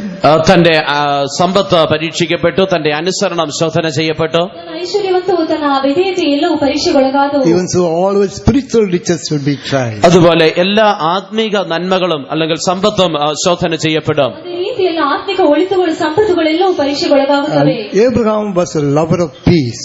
Abraham ഒരു സമാധാന സ്നേഹിയായിരുന്നു. ಅಬ್ರಹಾಮನೊಂದು ಸಮಾಧಾನವನ್ನು ಪ್ರೀತಿಸುವವನಾಗಿದ್ದನು. So his peace was also tried. തന്റെ സമാധാനവും ശോധന ചെയ്യപ്പെട്ടു. ತನ್ನ ಸಮಾಧಾನವು ಪರೀಕ್ಷೆಗೊಳಗಾಯಿತು. How do we know that he was a lover of peace? അവനൊരു സമാധാന സ്നേഹിയായിരുന്നു എന്ന് നമുക്കറിയാം. ಆತನೊಬ್ಬ ಸಮಾಧಾನ ಪ್ರೀತಿಸುವವನಾಗಿದ್ದನೆಂಬುದಾಗಿ ನಮಗೆ ಗೊತ್ತಿದೆ. When we read Genesis chapter 13, ഉൽപ്പത്തി പുസ്തകം 13-ാം അധ്യായം ಆದಿಕಾಂಡ 13ನೇ ಅಧ್ಯಾಯ verses 7 to 9, 7 മുതൽ 9 വരെയുള്ള വാക്യങ്ങൾ. 7ರಿಂದ 9 ವಾಕ್ಯಗಳು. അബ്രാമിന്റെ കന്നുകാലികളുടെ ഇടയന്മാർക്കും ലോത്തിന്റെ കന്നുകാലികളുടെ ഇടയന്മാർക്കും തമ്മിൽ പിണക്കമുണ്ടായി. കനാന്യരും പെരിസ്യരും അന്ന് ദേശത്ത് പാർത്തിരുന്നു. അതുകൊണ്ട് അബ്രാം ലോത്തിനോട്, എനിക്കും നിനക്കും എന്റെ ഇടയന്മാർക്കും നിന്റെ ഇടയന്മാർക്കും തമ്മിൽ പിണക്കമുണ്ടാകരുതേ. നാം സഹോദരന്മാരല്ലോ. ദേശമെല്ലാം നിന്റെ മുമ്പാകെ ഇല്ലയോ? എന്നെ വിട്ടു പിരിഞ്ഞാലും നീ ഇടത്തോട്ടെങ്കിൽ ഞാൻ വലത്തോട്ട് പൊയ്ക്കൊള്ളാം, നീ വലത്തോട്ടെങ്കിൽ ഞാൻ ഇടത്തോട്ട് പൊയ്ക്കൊള്ളാം എന്ന് പറഞ്ഞു. And there was a strife between the herdman of Abram's cattle and the herdman of Lot's cattle. And the Canaanite and the Perizzite dwelt then in the land. And Abram said unto Lot, Let there be no strife, I pray thee, between me and thee, and between my herdman and thy herdman, for we are brethren. Is not the whole land before thee? Separate thyself, I pray thee, from me. If thou wilt take the left hand, then will I go to the right, or if thou depart to the right hand, then I will go to the left. So here we read, when there was a strife between the herdmen of Abraham and Lot, then how we see he kept peace with him. ഇവിടെ നാം വായിക്കുമ്പോൾ അബ്രഹാമിന്റെ ഇടയന്മാർക്കും ലോത്തിന്റെ ഇടയന്മാർക്കും തമ്മിലൊരു പിണക്കമുണ്ടായി. താൻ എങ്ങനെയാണ് സമാധാനം സൂക്ഷിച്ചത് എന്ന് കാണുവാൻ കഴിയുന്നു. ನೋಡುವಾಗ ಅಬ್ರಹಾಮನ ದನಕಾಯವರಿಗೂ ಲೋಟನ ದನಕಾಯವರಿಗೆ ಜಗಳವಾದಾಗ ಅದನ್ನು ಹೇಗೆ ಸಮಾಧಾನವಾದನೆ ಎಂಬುದಾಗಿ ನೋಡಬಹುದು. He said, we are brethren. താൻ പറയുകയാണ്, നാം സഹോദരന്മാരല്ലോ. ಆತನು ಹೇಳುತ್ತಾನೆ, ನಾವೆಲ್ಲರೂ ಸಹೋದರರಲ್ಲವೋ. Let there be no strife between me and you. ഞാനും നീയും തമ്മിൽ പിണക്കമുണ്ടാകരുതേ. ನಮ್ಮ ಮಧ್ಯದಲ್ಲಿ ಜಗಳವಿರಬಾರದು. He is the lover of peace. താൻ ഒരു സമാധാന സ്നേഹിയായിരുന്നു. ಸಮಾಧಾನವನ್ನು ಪ್ರೀತಿಸುವವನಾಗಿದ್ದನು. Even so, our peace will also be tried. അതുപോലെ നമ്മുടെ സമാധാനവും ശോധന ചെയ്യപ്പെടും. ಅದೇ ರೀತಿಯಲ್ಲಿ ನಮ್ಮ ಸಮಾಧಾನವು ಪರೀಕ್ಷೆಗೊಳಗಾಗುತ್ತದೆ. At that time, will we be able to keep peace with others? നമുക്ക് ആ സമയത്ത് മറ്റുള്ളവരോട് സമാധാനം ആചരിക്കുവാൻ കഴിയുന്നുവോ? ಆ ಸಂದರ್ಭದಲ್ಲಿ ನಮ್ಮ ಇತರರೊಂದಿಗೆ ಸಮಾಧಾನವನ್ನು ಆಚರಿಸಲು ಸಾಧ್ಯವೋ? Sometimes others may come to fight and quarrel with us. ചിലപ്പോൾ മറ്റുള്ളവർ നമ്മോട് സൺഡേയിടേണ്ടതിന് ഉണ്ടാക്കേണ്ടതിന് വന്നേക്കാം. ಕೆಲವೊಮ್ಮೆ ಇತರರು ನಮ್ಮೊಂದಿಗೆ ಜಗಳ ಹುಟ್ಟಿಸುವುದಕ್ಕಾಗಿ ಬರಬಹುದು. We must keep peace with them. നാം അവരോട് സമാധാനം സൂക്ഷിക്കണം. ನಾವು ಅವರೊಂದಿಗೆ ಸಮಾಧಾನವನ್ನು ಕಾಪಾಡಬೇಕು. The psalmist says in Psalm 120 verse 6, 120 സങ്കീർത്തനം 6 വാക്യത്തിൽ സങ്കീർത്തനക്കാരൻ പറയുകയാണ്, 120 കീർത്തನೆ 6ನೇ വാക്ಯದಲ್ಲಿ ಕೀರ್ತನೆಗಾರನು ಹೇಳುತ್ತಾನೆ, സമാധാന ദേശയോടുകൂടെ പാർക്കുന്നത് എനിക്ക് മതിയായി. My soul hath long dwelt with him that ateth peace. they are for war, I am for peace. What is that verse? ഞാൻ സമാധാന പ്രിയനാകുന്നു, ഞാൻ സംസാരിക്കുമ്പോഴോ അവർ കലശൽ തുടങ്ങുന്നു. I am for peace, but when I speak, they are for war. They are for war, but I am for peace. അവര് കലശലുണ്ടാക്കുന്നവരാണ്, പക്ഷേ ഞാൻ സമാധാന പ്രിയനാകുന്നു. ಅವರು ಯುದ್ಧ ಮಾಡುವವರಾಗಿದ್ದಾರೆ, ಆದರೆ ನಾನು ಸಮಾಧಾನ ಪ್ರಿಯನು. They may come to make war with us, but we must always seek peace. അവർ നമ്മോട് യുദ്ധം ചെയ്യേണ്ടതിന് വന്നേക്കാം, പക്ഷെ നാം എല്ലായ്പ്പോഴും സമാധാനം അന്വേഷിക്കുന്നവരായിരിക്കണം. ಅವರು ನಮಗೆ ಯುದ್ಧ ಮಾಡಲು ಬರಬಹುದಾದರೆ ಎಲ್ಲ ಹೊತ್ತಿನಲ್ಲಿ ನಾವು ಸಮಾಧಾನವನ್ನು ಹುಡುಕುವವರಾಗಿರಬೇಕು. We must always seek those things which make for peace. സമാധാനം ഉണ്ടാക്കുന്ന കാര്യങ്ങൾ മാത്രമേ നാം അന്വേഷിക്കാവൂ. ಸಮಾಧಾನವನ್ನು ಉಂಟು ಮಾಡುವ ವಿಷಯಗಳನ್ನು ಮಾತ್ರ ನಾವು ಹುಡುಕಬೇಕು. In Romans chapter 14 verse 19, റോമർ 14:19 വായിക്കുമ്പോൾ, ರೋಮಪುರದವರಿಗೆ ಬರೆದ ಪತ್ರಿಕೆ 14ನೇ ಅಧ್ಯಾಯ 19ನೇ ವಾಕ್ಯ ಓದುವಾಗ, ആകയാൽ നാം സമാധാനത്തിനും അന്യോന്യം ആത്മീക വർധനയ്ക്കും ഉള്ളതിന് ശ്രമിച്ചുകൊള്ളുക. Let us therefore follow after the things which make for peace, and things wherewith one may edify another. follow after things which make for peace. സമാധാനത്തിനും ആത്മീക വർധനയ്ക്കും ഉള്ളതിന് ശ്രമിക്കണം. ಪರಸ್ಪರ ಸಮಾಧಾನಕ್ಕೆ ಆತ್ಮಿಕ ವರ್ಧನೆಗಾಗಿ ಸಾಧಿಸಿಕೊಳ್ಳೋಣ. Children of God should always seek peace. ദൈവമക്കൾ എല്ലായ്പ്പോഴും സമാധാനം അന്വേഷിക്കുന്നവരായിരിക്കണം. ದೇವರ ಮಕ್ಕಳು ಎಲ್ಲ ಹೊತ್ತಿನಲ್ಲಿ ಸಮಾಧಾನವನ್ನು ಹುಡುಕುವವರಾಗಿರಬೇಕು. And then make peace with others. മറ്റുള്ളവരോട് സമാധാനം ഉണ്ടാക്കണം. ಇತರರೊಂದಿಗೆ ಸಮಾಧಾನವನ್ನು ಉಂಟು ಮಾಡಬೇಕು. Jesus also said in Matthew chapter 5, no, blessed are the peacemakers, for they are called as the sons of God. മത്തായിയുടെ സുവിശേഷം 5-ാം അധ്യായത്തിൽ യേശു പറയുകയാണ്, സമാധാനം ഉണ്ടാക്കുന്നവർ ഭാഗ്യവാന്മാർ, അവർ ദൈവപുത്രന്മാരെന്ന് വിളിക്കപ്പെടും. ಮತ್ತಾಯನಿಗೆ ಬರೆದ ಸುವಾರ್ತೆ 5ನೇ ಅಧ್ಯಾಯದಲ್ಲಿ ಹೇಳಲ್ಪಟ್ಟಿದೆ, ಸಮಾಧಾನ ಪಡಿಸುವರು ಧನ್ಯರವರು, ದೇವರ ಮಕ್ಕಳೆನಿಸುವರು. We must be peacemakers, not peace breakers. നാം സമാധാനം ഉണ്ടാക്കുന്നവരായിരിക്കണം, സമാധാനം കളയുന്നവരായിരിക്കരുത്. ಸಮಾಧಾನವನ್ನು ಉಂಟು ಮಾಡುವವರಾಗಿರಬೇಕು, ಸಮಾಧಾನವನ್ನು ಕಳೆದುಕೊಳ್ಳಬಾರದು. Do we love peace? നാം സമാധാനത്തെ സ്നേഹിക്കുന്നുവോ? ಸಮಾಧಾನವನ್ನು ಪ್ರೀತಿಸುತ್ತಿದ್ದೇವೆಯೋ? If you love peace, a trial will come. നിങ്ങൾ സമാധാനത്തെ സ്നേഹിക്കുന്നുവെങ്കിൽ ഒരു പരീക്ഷയുണ്ടാകും. ನೀವು ಸಮಾಧಾನವನ್ನು ಪ್ರೀತಿಸುವುದಾದರೆ ಒಂದು ಪರೀಕ್ಷೆ ಇದೆ. A trial will come how much peace you have with others. നിങ്ങൾക്ക് മറ്റുള്ളവരോട് എത്രത്തോളം സമാധാനമുണ്ട് എന്ന് അറിയേണ്ടതിന് ഒരു പരീക്ഷ നേരിടും. ನೀವು ಇತರರೊಂದಿಗೆ ಎಷ್ಟರ ಮಟ್ಟಿಗೆ ಸಮಾಧಾನದಿಂದ ಇದ್ದೀರಿ ಎಂಬುದಕ್ಕಾಗಿ ಒಂದು ಪರೀಕ್ಷೆ ಇರುತ್ತದೆ. In Romans chapter 12 verse 18 we read, റോമർ 12:18 നാം വായിക്കുന്നു, ರೋಮಪುರ 12ನೇ ಅಧ್ಯಾಯ 18ನೇ ವಾಕ್ಯದಲ್ಲಿ, live peaceably with all men. സകല മനുഷ്യരോട് സമാധാനമായിരിപ്പിൻ. ಎಲ್ಲರೊಂದಿಗೂ ಸಮಾಧಾನದಿಂದಿರಿ. We must, yes. കഴിയുമെങ്കിൽ നിങ്ങളാൽ ആവോളം സകല മനുഷ്യരോടും സമാധാനമായിരിപ്പീൻ. If it be possible, as much as lieth in you, live peaceably with all men. Live peaceably with all men. സകല മനുഷ്യരോടും സമാധാനമായിരിപ്പീൻ. ಎಲ್ಲರ ಸಂಗಡ ಸಮಾಧಾನದಿಂದಿರಿ. Abraham was a peacemaker. Abraham സമാധാനമുണ്ടാക്കുന്നവനായിരുന്നു. ಅಬ್ರಹಾಮನು ಸಮಾಧಾನವನ್ನು ಉಂಟು ಮಾಡುವನಾಗಿದ್ದನು. He lived peaceably with all.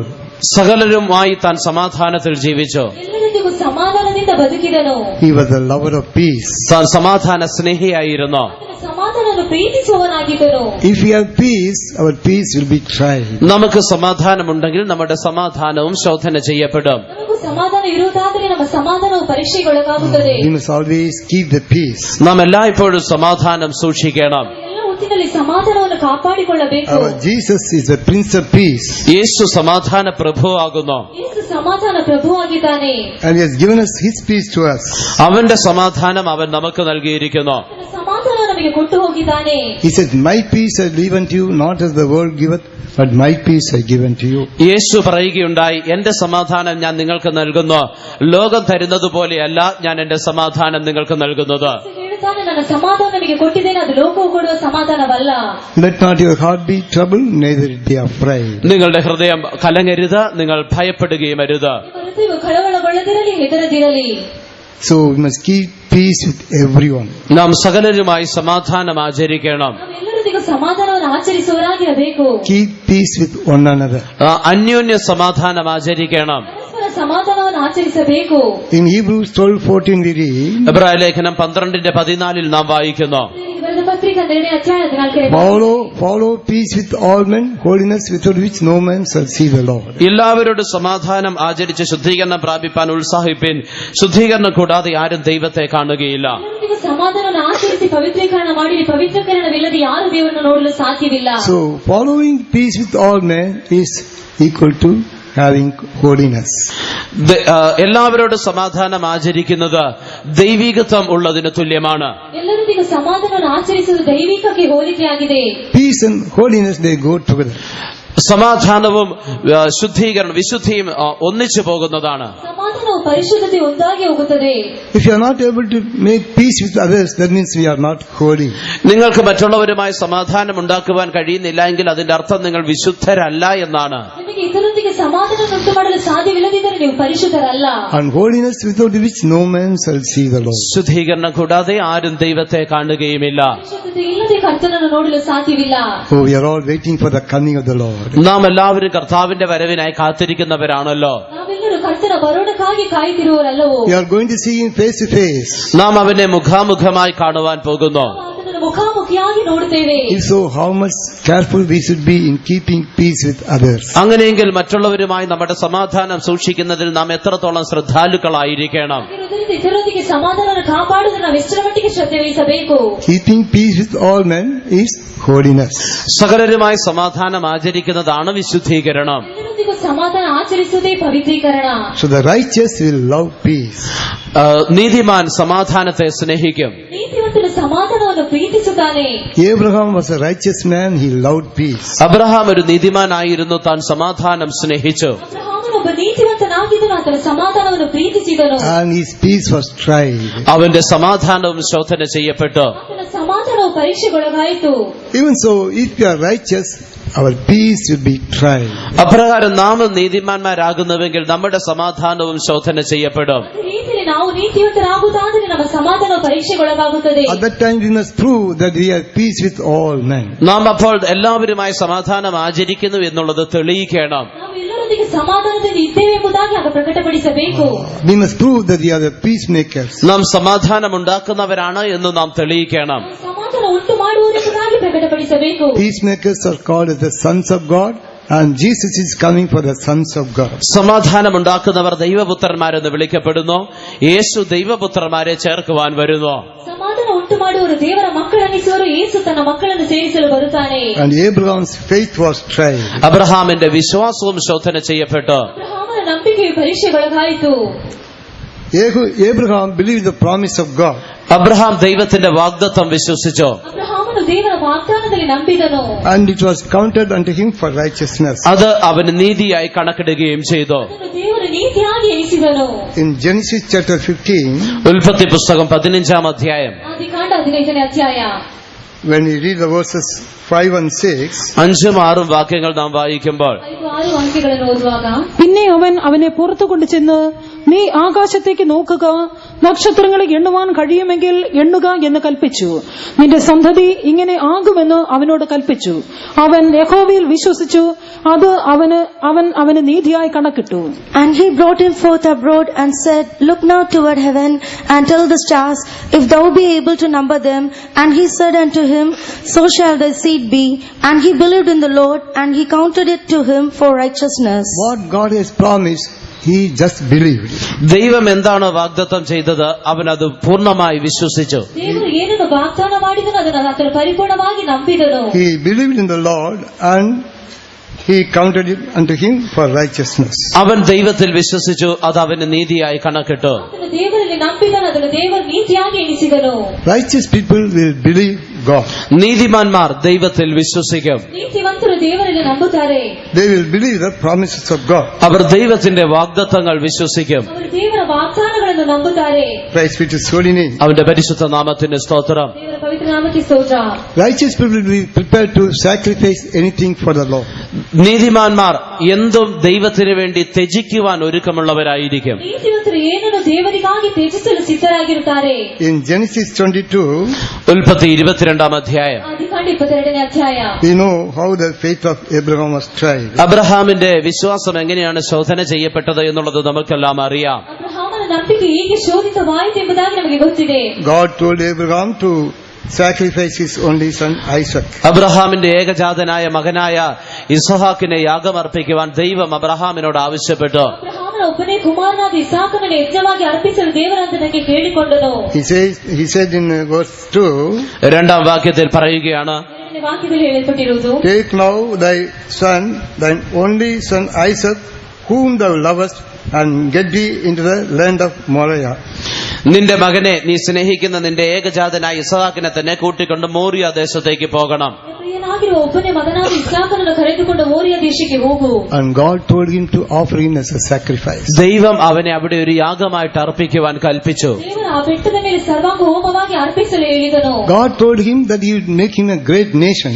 ദൈവം അവനെ ഒരു വലിയ ജാതിയാക്കുമെന്ന് വാഗ്ദത്തം ചെയ്തിരുന്നു. ಆತನು ದೊಡ್ಡ ಸಂತತಿಯಾಗಿ ಮಾಡುತ್ತೇನೆ ಎಂಬುದಾದ ವಾಗ್ದಾನವನ್ನು ನೀಡಿದನು. But here we see God asked him to sacrifice only son Isaac. എന്നാൽ ഇവിടെ ദൈവം തന്റെ ഏകജാതനായ ഐസക്കിനെ ഈ യാഗമർപ്പിക്കുവാൻ പറയുന്നത് കാണുവാൻ കഴിയുന്നു. ಆದರೆ ದೇವರಲ್ಲಿ ಒಬ್ಬನೇ ಮಗನಾದ ಇಸಾಕನನ್ನು ಸರ್ವಾಂಗ ಹೋಮವಾಗಿ ಅರ್ಪಿಸಲು ಹೇಳುತ್ತಾನೆ. And he believed the promise of God and took his son Isaac to make him as a sacrifice. Abraham ദൈവത്തിന്റെ വാഗ്ദത്തങ്ങൾ വിശ്വസിച്ചുകൊണ്ട് തന്റെ മകനായ ഇസ്ഹാക്കിനെ യാഗമർപ്പിക്കുവാൻ കൂട്ടിക്കൊണ്ടു പോകുകയാണ്. ಅಬ್ರಹಾಮನು ದೇವರ ವಾಗ್ದಾನಗಳನ್ನು ನಂಬಿದ ಕಾರಣ ತನ್ನ ಮಗನನ್ನು ಯಜ್ಞವಾಗಿ ಅರ್ಪಿಸಲು ಕರೆದುಕೊಂಡು ಹೋಗುತ್ತಾನೆ.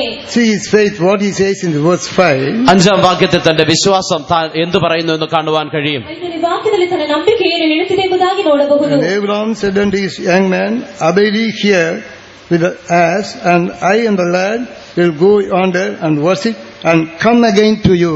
അബ്രഹാം ബാല്യക്കാരോട് പറയുന്നു, നിങ്ങൾ കഴുതയുമായി ഇവിടെ ഇരിപ്പിൻ, ഞാനും ബാലനും അവിടത്തോളം ചെന്ന് ആരാധന കഴിച്ച് മടങ്ങി വരാം. ಅಬ್ರಹಾಮನು ತನ್ನ ಸೇವಕರಿಗೆ ಹೇಳುತ್ತಾನೆ, ಕತ್ತೆಯ ಬಳಿಯಲ್ಲಿ ಇರಿರಿ, ನಾನು ನನ್ನ ಮಗನೋಗಿ ದೇವಾರಾಧನೆ ಮಾಡಿ ತಿರುಗಿ ಬರುತ್ತೇವೆ. Praise be to his holy name. അവന്റെ പരിശുദ്ധ നാമത്തിന് സ്തോത്രം. ಆತನ ಪವಿತ್ರ ನಾಮಕ್ಕೆ ಸ್ತೋತ್ರ. And when he was taking Isaac to offer him as a sacrifice, ഇസ്ഹാക്കിനെ യാഗമർപ്പിക്കുവാനായി താൻ കൂട്ടിക്കൊണ്ടു പോകുന്ന സമയത്ത് ಇಸಾಕನನ್ನು ಯಜ್ಞವಾಗಿ ಅರ್ಪಿಸಲು ತಾನು ಕರೆದುಕೊಂಡು ಹೋಗುವ ಸಂದರ್ಭದಲ್ಲಿ Isaac was innocently asking him in verse 7, the fire is there, the wood is there, where is the lamb for the sacrifice? 7-ാം വാക്യത്തിൽ ഇസ്ഹാക്ക് നിഷ്കളങ്കമായി തന്നോട് ചോദിക്കുകയാണ്, തീയും വിറകുമുണ്ട്, എന്നാൽ ഹോമയാഗത്തിനുള്ള ആട്ടിൻകുട്ടി എവിടെ? ಇಸಾಕನು 7ನೇ ವಾಕ್ಯದಲ್ಲಿ ಕೇಳುತ್ತಾನೆ, ಕಟ್ಟಿಗೆಯು ಬೆಂಕಿ ಇದೆ, ಅದರ ಯಜ್ಞಕ್ಕಿರುವ ವಸ್ತು ಎಲ್ಲಿ?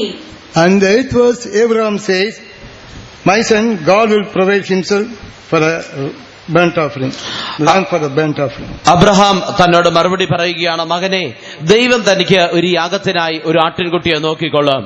ದೇವರೊಂದಿಗೆ ಅಬ್ರಹಾಮನ ಮಗನೊಂದಿಗೆ ಹೇಳುತ್ತಾನೆ, ದೇವರು ತನಗಾಗಿ ಒಂದು ಕುರಿಮರಿ ಸಿದ್ಧಪಡಿಸುತ್ತಾನೆ. Praise be to his holy name. അവന്റെ പരിശുദ്ധ നാമത്തിന് സ്തോത്രം. ಆತನ ಪವಿತ್ರ ನಾಮಕ್ಕೆ ಸ್ತೋತ್ರ. See the faith of Abraham. അബ്രഹാമിന്റെ വിശ്വാസം നോക്കുക. ಅಬ್ರಹಾಮನ ನಂಬಿಕೆಯನ್ನು ನೋಡಿರಿ. And God honored his faith. ദൈവം അവന്റെ വിശ്വാസത്തെ മാനിച്ചു. ದೇವರು ಆತನ ನಂಬಿಕೆಯನ್ನು ಗೌರವಿಸಿದನು. And God provided a ram for the sacrifice. ദൈവം യാഗമർപ്പിക്കുവാനായി ഒരു ആട്ടിൻകുട്ടിയെ നൽകി. ದೇವರು ಹೋಮಕ್ಕಾಗಿ ಒಂದು ಕುರಿಮರಿಯನ್ನು ಕೊಟ್ಟನು. By faith, Abraham was prepared to offer his son Isaac as a sacrifice. വിശ്വാസത്താൽ അബ്രഹാമിന് തന്റെ മകനായ ഇസഹാക്കിനെ യാഗമായി അർപ്പിക്കുവാൻ കഴിഞ്ഞു. ನಂಬಿಕೆಯಿಂದ ಅಬ್ರಹಾಮನು ತನ್ನ ಮಗನನ್ನು ಯಜ್ಞವಾಗಿ ಅರ್ಪಿಸಲು ಮುಂದಾದನು. Also read Hebrews chapter 11, എബ്രായ ലേഖനം 11-ാം അധ്യായം ಇಬ್ರಿಯರಿಗೆ ಬರೆದ ಪತ್ರಿಕೆ 11ನೇ ಅಧ್ಯಾಯ verses 17 to 19. 17 മുതൽ 19 വരെയുള്ള വാക്യങ്ങൾ. 17ರಿಂದ 19 വാക്യಗಳು. വിശ്വാസത്താൽ അബ്രഹാം താൻ പരീക്ഷിക്കപ്പെട്ടപ്പോൾ ഇസഹാക്കിനെ യാഗമർപ്പിച്ചു. ഇസഹാക്കിൽ നിന്ന് ജനിക്കുന്നവർ നിന്റെ സന്തതി എന്ന് വിളിക്കപ്പെടുമെന്ന് അരുളപ്പാട് ലഭിച്ച് വാഗ്ദത്തങ്ങളെ കൈക്കൊണ്ടവൻ തന്റെ ഏകജാതനെ അർപ്പിച്ചു. മരിച്ചവരുടെ ഇടയിൽ നിന്ന് ഉയർപ്പിപ്പാൻ ദൈവം ശക്തനെന്ന് എണ്ണുകയും അവരുടെ ഇടയിൽ നിന്ന് എഴുന്നേറ്റവനെ പോലെ അവനെ തിരികെ പ്രാപിക്കുകയും ചെയ്തു. By faith Abraham, when he was tried, offered up Isaac, and he that had received the promises offered up his only begotten son, of whom it was said, that in Isaac shall thy seed be called, accounting that God was able to raise him up even from the dead, from whence also he received him in a figure. See the faith of Abraham. അബ്രഹാമിന്റെ വിശ്വാസം നോക്കുക. ಅಬ್ರಹಾಮನ ನಂಬಿಕೆಯನ್ನು ನೋಡಿರಿ. Even if he sacrificed his son Isaac, he believed that God was able to raise him. ദൈവത്തിന് മരിച്ചവരുടെ ഇടയിൽ നിന്ന് അവനെ ഉയർപ്പിക്കുവാൻ കഴിയുമെന്ന് വിശ്വസിച്ചുകൊണ്ട് അവൻ തന്റെ മകനെ യാഗമർപ്പിക്കുകയാണ്. ಸತ್ತವರೊಳಗಿಂದ ಎಬ್ಬಿಸಲು ಸಾಧ್ಯ ಎಂಬುದಾಗಿ ನಂಬಿಕೊಂಡು ತನ್ನ ಮಗನನ್ನು ಯಜ್ಞವಾಗಿ ಅರ್ಪಿಸುತ್ತಾನೆ. Our faith also will be tried. നമ്മുടെ വിശ്വാസവും ശോധന ചെയ്യപ്പെടും. ನಮ್ಮ ನಂಬಿಕೆಯು ಪರೀಕ್ಷೆಗೆ ಒಳಗಾಗುತ್ತದೆ. God will test how much we have the mind of sacrifice. എത്രത്തോളം നമുക്ക് ത്യജിക്കുവാനുള്ള മനോഭാവമുണ്ട് എന്ന് ദൈവം പരീക്ഷിക്കും. ಎಷ್ಟರ ಮಟ್ಟಿಗೆ ನಮಗೆ ತ್ಯಜಿಸುವ ಮನೋಭಾವ ಇದೆ ಎಂಬುದಾಗಿ ದೇವರು How ಪರೀಕ್ಷಿಸುತ್ತಾನೆ. much we love God. നാം എത്രത്തോളം ദൈവത്തെ സ്നേഹിക്കുന്നു. ಎಷ್ಟರ ಮಟ್ಟಿಗೆ ದೇವರನ್ನು ಪ್ರೀತಿಸುತ್ತಿದ್ದೇವೆ. Abraham loved his only son Isaac. Abraham തന്റെ ഏകജാതനായ മകനെ ഇസഹാക്കിനെ സ്നേഹിച്ചു. ಅಬ್ರಹಾಮನು ತನ್ನ ಒಬ್ಬನೇ ಮಗನಾದಂತಹ ಇಸಾಕನನ್ನು ಪ್ರೀತಿಸಿದನು. And God asked him to offer him as a sacrifice. ദൈവം അവനെ യാഗമായിട്ട് അർപ്പിക്കുവാൻ തന്നോട് ആവശ്യപ്പെട്ടു. ದೇವರು ಆತನ ಯಜ್ಞವಾಗಿ ಅರ್ಪಿಸಿದಕ್ಕಾಗಿ ಆತನಿಗೆ ಕೇಳಿಕೊಂಡನು. Without any question, Abraham was prepared to offer Isaac as a sacrifice. യാതൊരു ചോദ്യവും കൂടാതെ ഇസഹാക്കിനെ യാഗമർപ്പിക്കുവാൻ അബ്രഹാം ഒരുക്കമായിരുന്നു. ಯಾವುದೇ ಪ್ರಶ್ನೆಯನ್ನು ಕೇಳದೆ ಇಸಾಕನನ್ನು ಯಜ್ಞವಾಗಿ ಅರ್ಪಿಸಲು ಅಬ್ರಹಾಮನು ಮುಂದಾದನು. Suppose you have only one son. നിങ്ങൾക്ക് ഒരേ ഒരു മകൻ മാത്രമേ ഉള്ളൂ എന്ന് കരുതുക. ನಿಮಗೆ ಒಬ್ಬನೇ ಮಗನಿದ್ದೀರಾ ಎಂಬುದಾಗಿ ನೀವು ಚಿಂತಿಸಿಕೊಳ್ಳಿರಿ. And God tells you to offer your son for the ministry. ദൈവം നിങ്ങളുടെ മകനെ ശുശ്രൂഷയ്ക്കായി അർപ്പിക്കുവാൻ ആവശ്യപ്പെടുന്നുവെങ്കിൽ ದೇವರು ನಿಮ್ಮ ಮಗನನ್ನು ಸೇವೆಗಾಗಿ ಕಳುಹಿಸುವುದಕ್ಕೆ ಅವಶ್ಯಕತೆ ಹೊಂದಿರುವುದಾದರೆ What will he say? നിങ്ങൾ എന്ത് മറുപടി പറയും? ನೀವೇನು ಪ್ರತ್ಯುತ್ತರ ಕೊಡುತ್ತೀರಿ? Oh, he is my only one son. അവനാണ് എന്റെ ഏക മകൻ. ಆತನು ನನ್ನ ಒಬ್ಬನೇ ಮಗನು. I love him much. ഞാൻ അവനെ വളരെ സ്നേഹിക്കുന്നു. ಆತನು ಹೆಚ್ಚಾಗಿ ಪ್ರೀತಿಸುತ್ತಿದ್ದೇನೆ. How can I offer him for the ministry? അവനെ എങ്ങനെയാണ് ഞാൻ ശുശ്രൂഷയ്ക്കായിട്ട് അർപ്പിക്കുന്നത്? ಹೇಗೆ ಆತನ ಸೇವೆಗಾಗಿ ಸಮರ್ಪಿಸಲಿ? He may not be willing to offer like Abraham. അബ്രഹാമിനെ പോലെ അർപ്പിക്കുവാൻ നാം ഒരുക്കമല്ലായിരിക്കും. ನಾವು ಅಬ್ರಹಾಮನಾಗಿ ಅರ್ಪಿಸಲು ಸಿದ್ಧರಿಲ್ಲದಿರಬಹುದು. Abraham was tried. അബ്രഹാം പരീക്ഷിക്കപ്പെട്ടു. ಅಬ್ರಹಾಮನು ಪರೀಕ್ಷೆಗೊಳಗಾದನು. His sacrificial mind was tried. തനിക്ക് സ്വയം ത്യജിക്കുവാനുള്ള അല്ലെ ഉപേക്ഷിക്കുവാനുള്ള അവന്റെ മനസ്സ് പരീക്ഷിക്കപ്പെട്ടു. ಆತನ ಸ್ವಂತವಾದ ತ್ಯಾಗವುಳ್ಳ ಮನಸ್ಸಾಗಿ ಹೊಂದಿದನು. His love for God was tried. അവന്റെ ദൈവസ്നേഹം പരീക്ഷിക്കപ്പെട്ടു. ದೇವರ ಪ್ರೀತಿಯ ಪರೀಕ್ಷೆಗೊಳಗಾಯಿತು. Jesus said, if you love your son or daughter more than me, you are not worthy of me. യേശു പറഞ്ഞു, നിങ്ങൾ നിങ്ങളുടെ മകനെയോ മകളെയോ എന്നേക്കാൾ അധികം സ്നേഹിക്കുന്നുവെങ്കിൽ എനിക്ക് യോഗ്യനല്ല. ಯೇಸು ಹೇಳುತ್ತಾನೆ, ನೀವು ನಿಮ್ಮ ಮಗನನ್ನು ಹೆಚ್ಚಾಗಿ ಪ್ರೀತಿಸುವುದಾದರೆ ಅದು ನನಗೆ ಯೋಗ್ಯವಲ್ಲ. Look at the Old Testament saint Abraham. പഴയ നിയമ വിശുദ്ധനായ അബ്രഹാമിനെ നോക്കുക. ಹಳೆಯ ಒಡಂಬಡಿಕೆಯ ಪರಿಶುದ್ಧನಾದ ಅಬ್ರಹಾಮನನ್ನು ನೋಡಿರಿ. He loved God more than Isaac. ഇസഹാക്കിനേക്കാൾ അധികമായി അവൻ ദൈവത്തെ സ്നേഹിച്ചു. ಇಸಾಕನಿಗಿಂತ ಹೆಚ್ಚಾಗಿ ಆತನು ದೇವರನ್ನು ಪ್ರೀತಿಸಿದನು. Even so, look at our God. നമ്മുടെ ദൈവത്തെയും നോക്കുക. ನಮ್ಮ ದೇವರನ್ನು ನೋಡಿರಿ.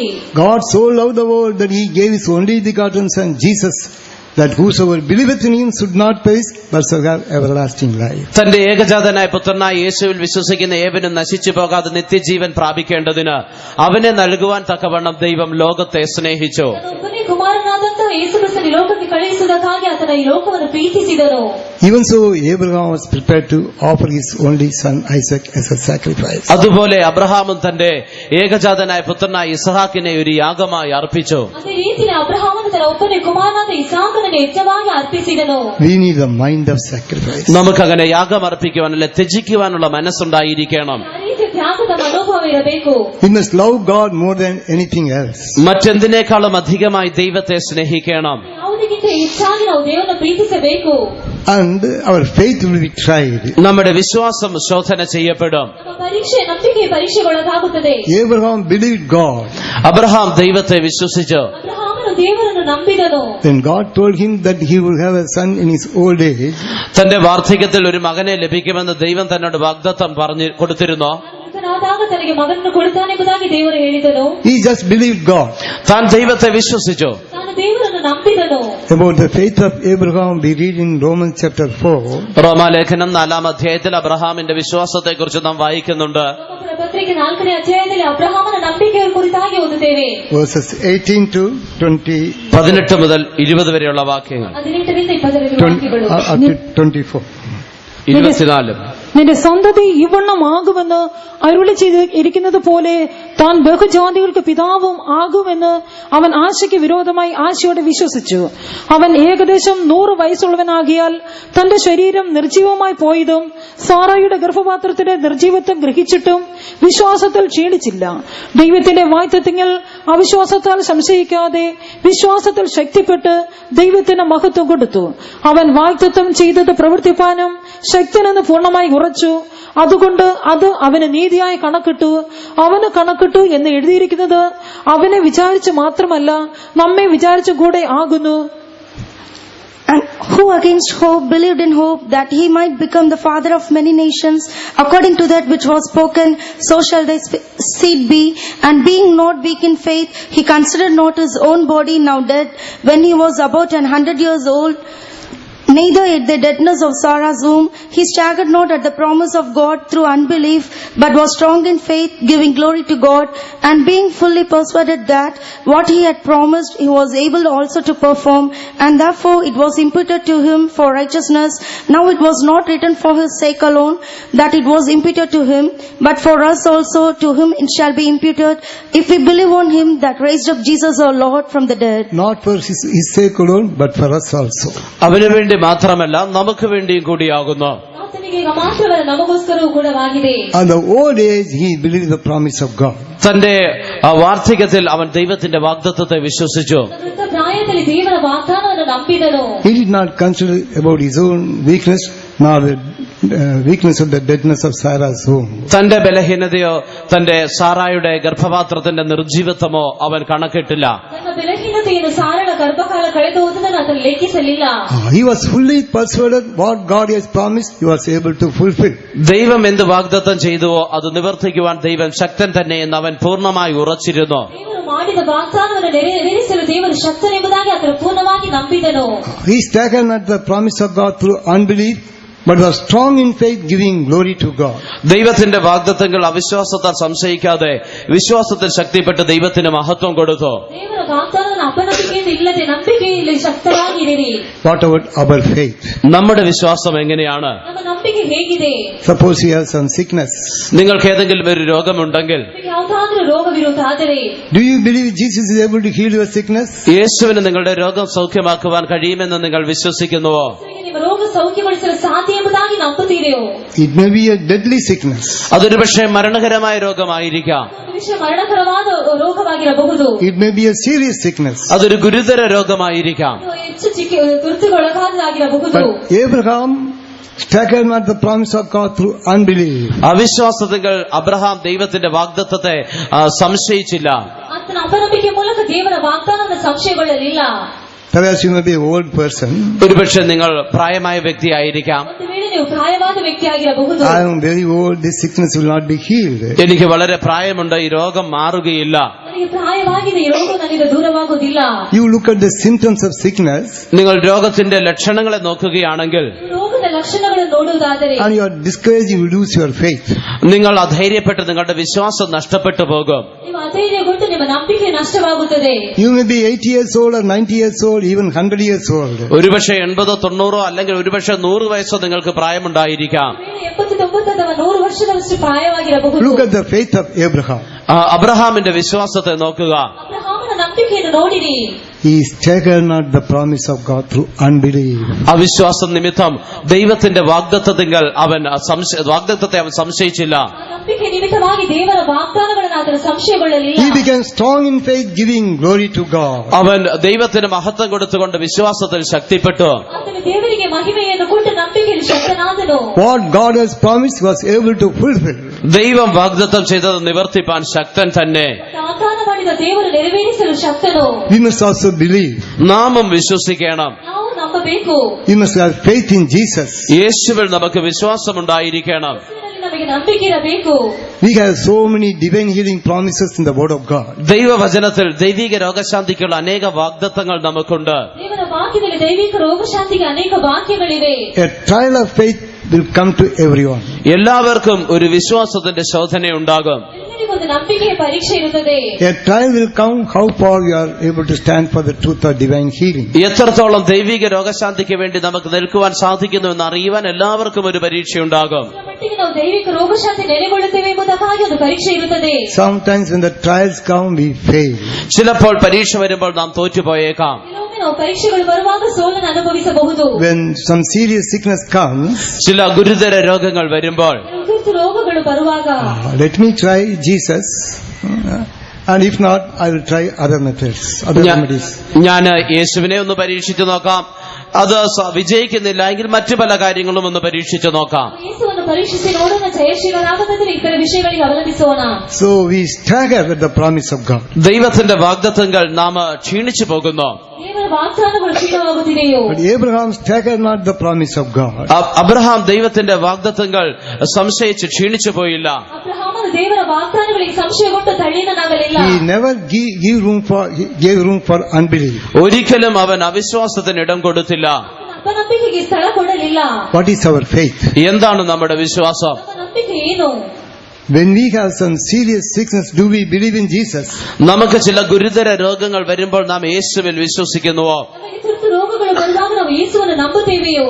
When we trust in Jesus, നാം യേശുവിൽ ആശ്രയിക്കുമ്പോൾ ನಾವು ಯೇಸುವಿನಲ್ಲಿ ಆಶ್ರಯಗೊಳ್ಳುವಾಗ He will never fail us. നാം ഒരിക്കലും തോറ്റുപോകുകയില്ല. ಎಂದಿಗೂ ಸೋಲನ್ನು ಅನುಭವಿಸುವುದಿಲ್ಲ. He is willing to heal and He is able to heal. അവന് നമ്മെ സൗഖ്യമാക്കുവാൻ ശക്തിയുണ്ട്. ಆತನು ನಮ್ಮನ್ನು ಸೌಖ್ಯಗೊಳಿಸಲು ಶಕ್ತನಾಗಿದ್ದಾನೆ. Trusting Jesus means He is willing to heal and He is able to heal. യേശുവിൽ ആശ്രയിക്കുക എന്ന് പറഞ്ഞാൽ അവന് നമ്മെ സൂക്ഷിക്കുവാൻ കഴിയും, സൂക്ഷിക്കുവാൻ നമ്മെ ഏൽപ്പിച്ചു കൊടുക്കുന്നു. ಯೇಸುವಿನಲ್ಲಿ ಆಶ್ರಯಗೊಳ್ಳಲು ಸಾಧ್ಯವಾದರೆ ಆತನಿಗಾಗಿ ನಾವು ಒಪ್ಪಿಸಿಕೊಡಬೇಕು. So when we have sickness, we should not look at the symptoms of sickness. നമുക്ക് രോഗം വരുമ്പോൾ രോഗത്തിന്റെ ലക്ഷണങ്ങളെ അല്ല നാം നോക്കേണ്ടത്. ರೋಗ ಬರುವಾಗ ನಾವು ರೋಗದ ಲಕ್ಷಣವನ್ನು ನೋಡಬಾರದು. We should not look at our age or old age. നാം നമ്മുടെ പ്രായത്തെ, വാർദ്ധക്യത്തെ നോക്കരുത്. ನಮ್ಮ ವೃದ್ಧಾಪ್ರಾಯವನ್ನು ನಾವು ಯೋಚಿಸಬಾರದು. The righteous people, they will bring forth fruits even the old age. നീതിമാന്മാർ വാർദ്ധക്യത്തിലും ഫലം കായ്ച്ചുകൊണ്ടിരിക്കുന്നവരായിരിക്കും. ನೀತಿವಂತರು ವೃದ್ಧಾಪ್ರಾಯದಲ್ಲಿ ಫಲವನ್ನು ಕೊಡುವವರಾಗಿರುತ್ತಾರೆ. Where do we read that verse? നാം ആ വാക്യം എവിടെയാണ് വായിക്കുന്നത്? ವಾಕ್ಯವು ಎಲ್ಲಿದೆ? Psalm 92, 92 സങ്കീർത്തനം 92ನೇ ಕೀರ್ತನೆ 14. 14 വാക്യം. 14ನೇ ವಾಕ್ಯ.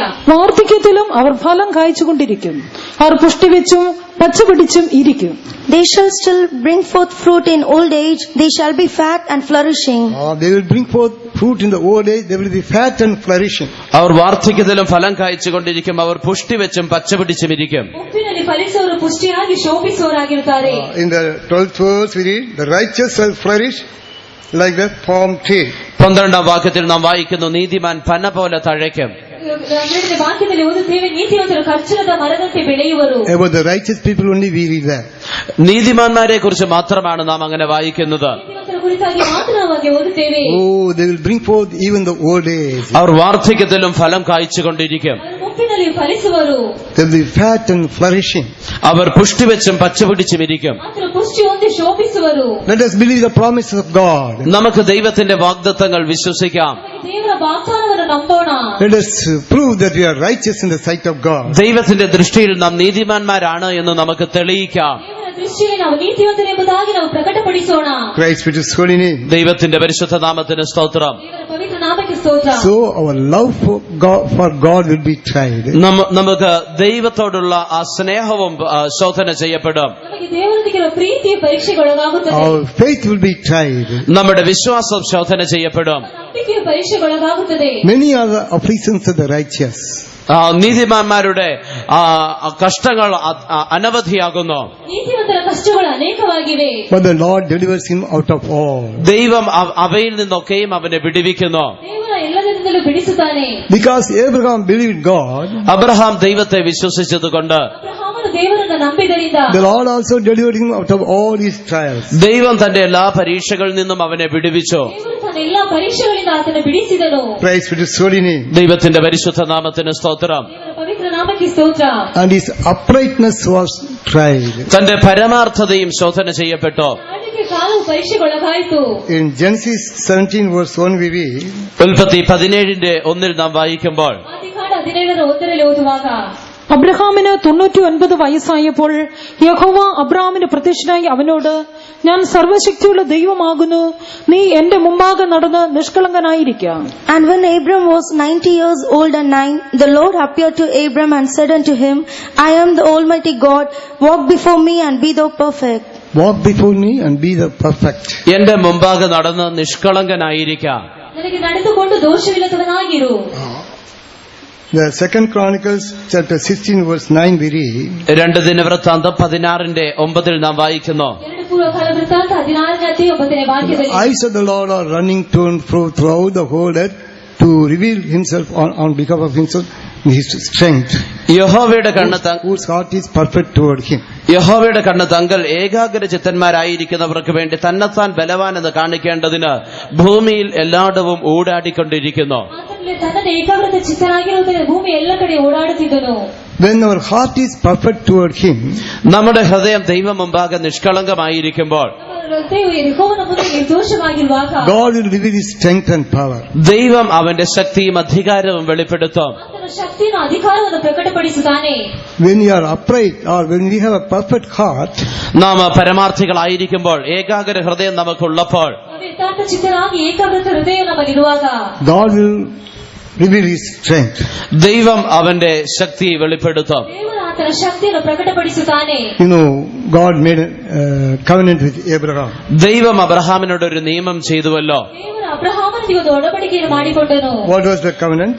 എന്തായിരുന്നു ആ നിയമം? ಆ ಒಡಂಬಡಿಕೆ ಏನಾಗಿತ್ತು? When we read Genesis 17 ഉൽപ്പത്തി 17 അധ്യായം വായിക്കുമ്പോൾ ಆದಿಕಾಂಡ 17 ಅಧ್ಯಾಯ ಓದುವಾಗ verses 8, 9 and 10, 8, 9, 10 വാക്യങ്ങൾ. 8, 9, 10 വാക്യಗಳು. ഞാൻ നിനക്കും നിന്റെ ശേഷം നിന്റെ സന്തതിക്കും നീ പ്രവാസം ചെയ്യുന്ന ദേശമായ കനാൻ ദേശമൊക്കെയും ശാശ്വത അവകാശമായി തരും.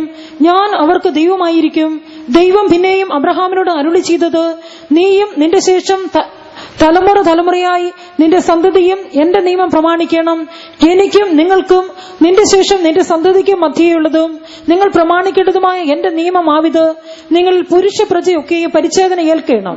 And I will give unto thee and to thy seed after thee the land wherein thou art a stranger, all the land of Canaan, for an everlasting possession, and I will be their God. And God said unto Abraham, Thou shalt keep my covenant, therefore, thou and thy seed after thee in their generations. This is my covenant which ye shall keep between me and you and thy seed after thee. Every man child among you shall be circumcised. every man child among you should be circumcised. നിങ്ങളിലുള്ള പുരുഷ പ്രജയൊക്കെയും പരിച്ഛേദന ഏൽക്കണം. ಪ್ರತಿಯೊಬ್ಬ ಗಂಡಸಿಗೂ ಸುನ್ನತಿಯಾಗಬೇಕು.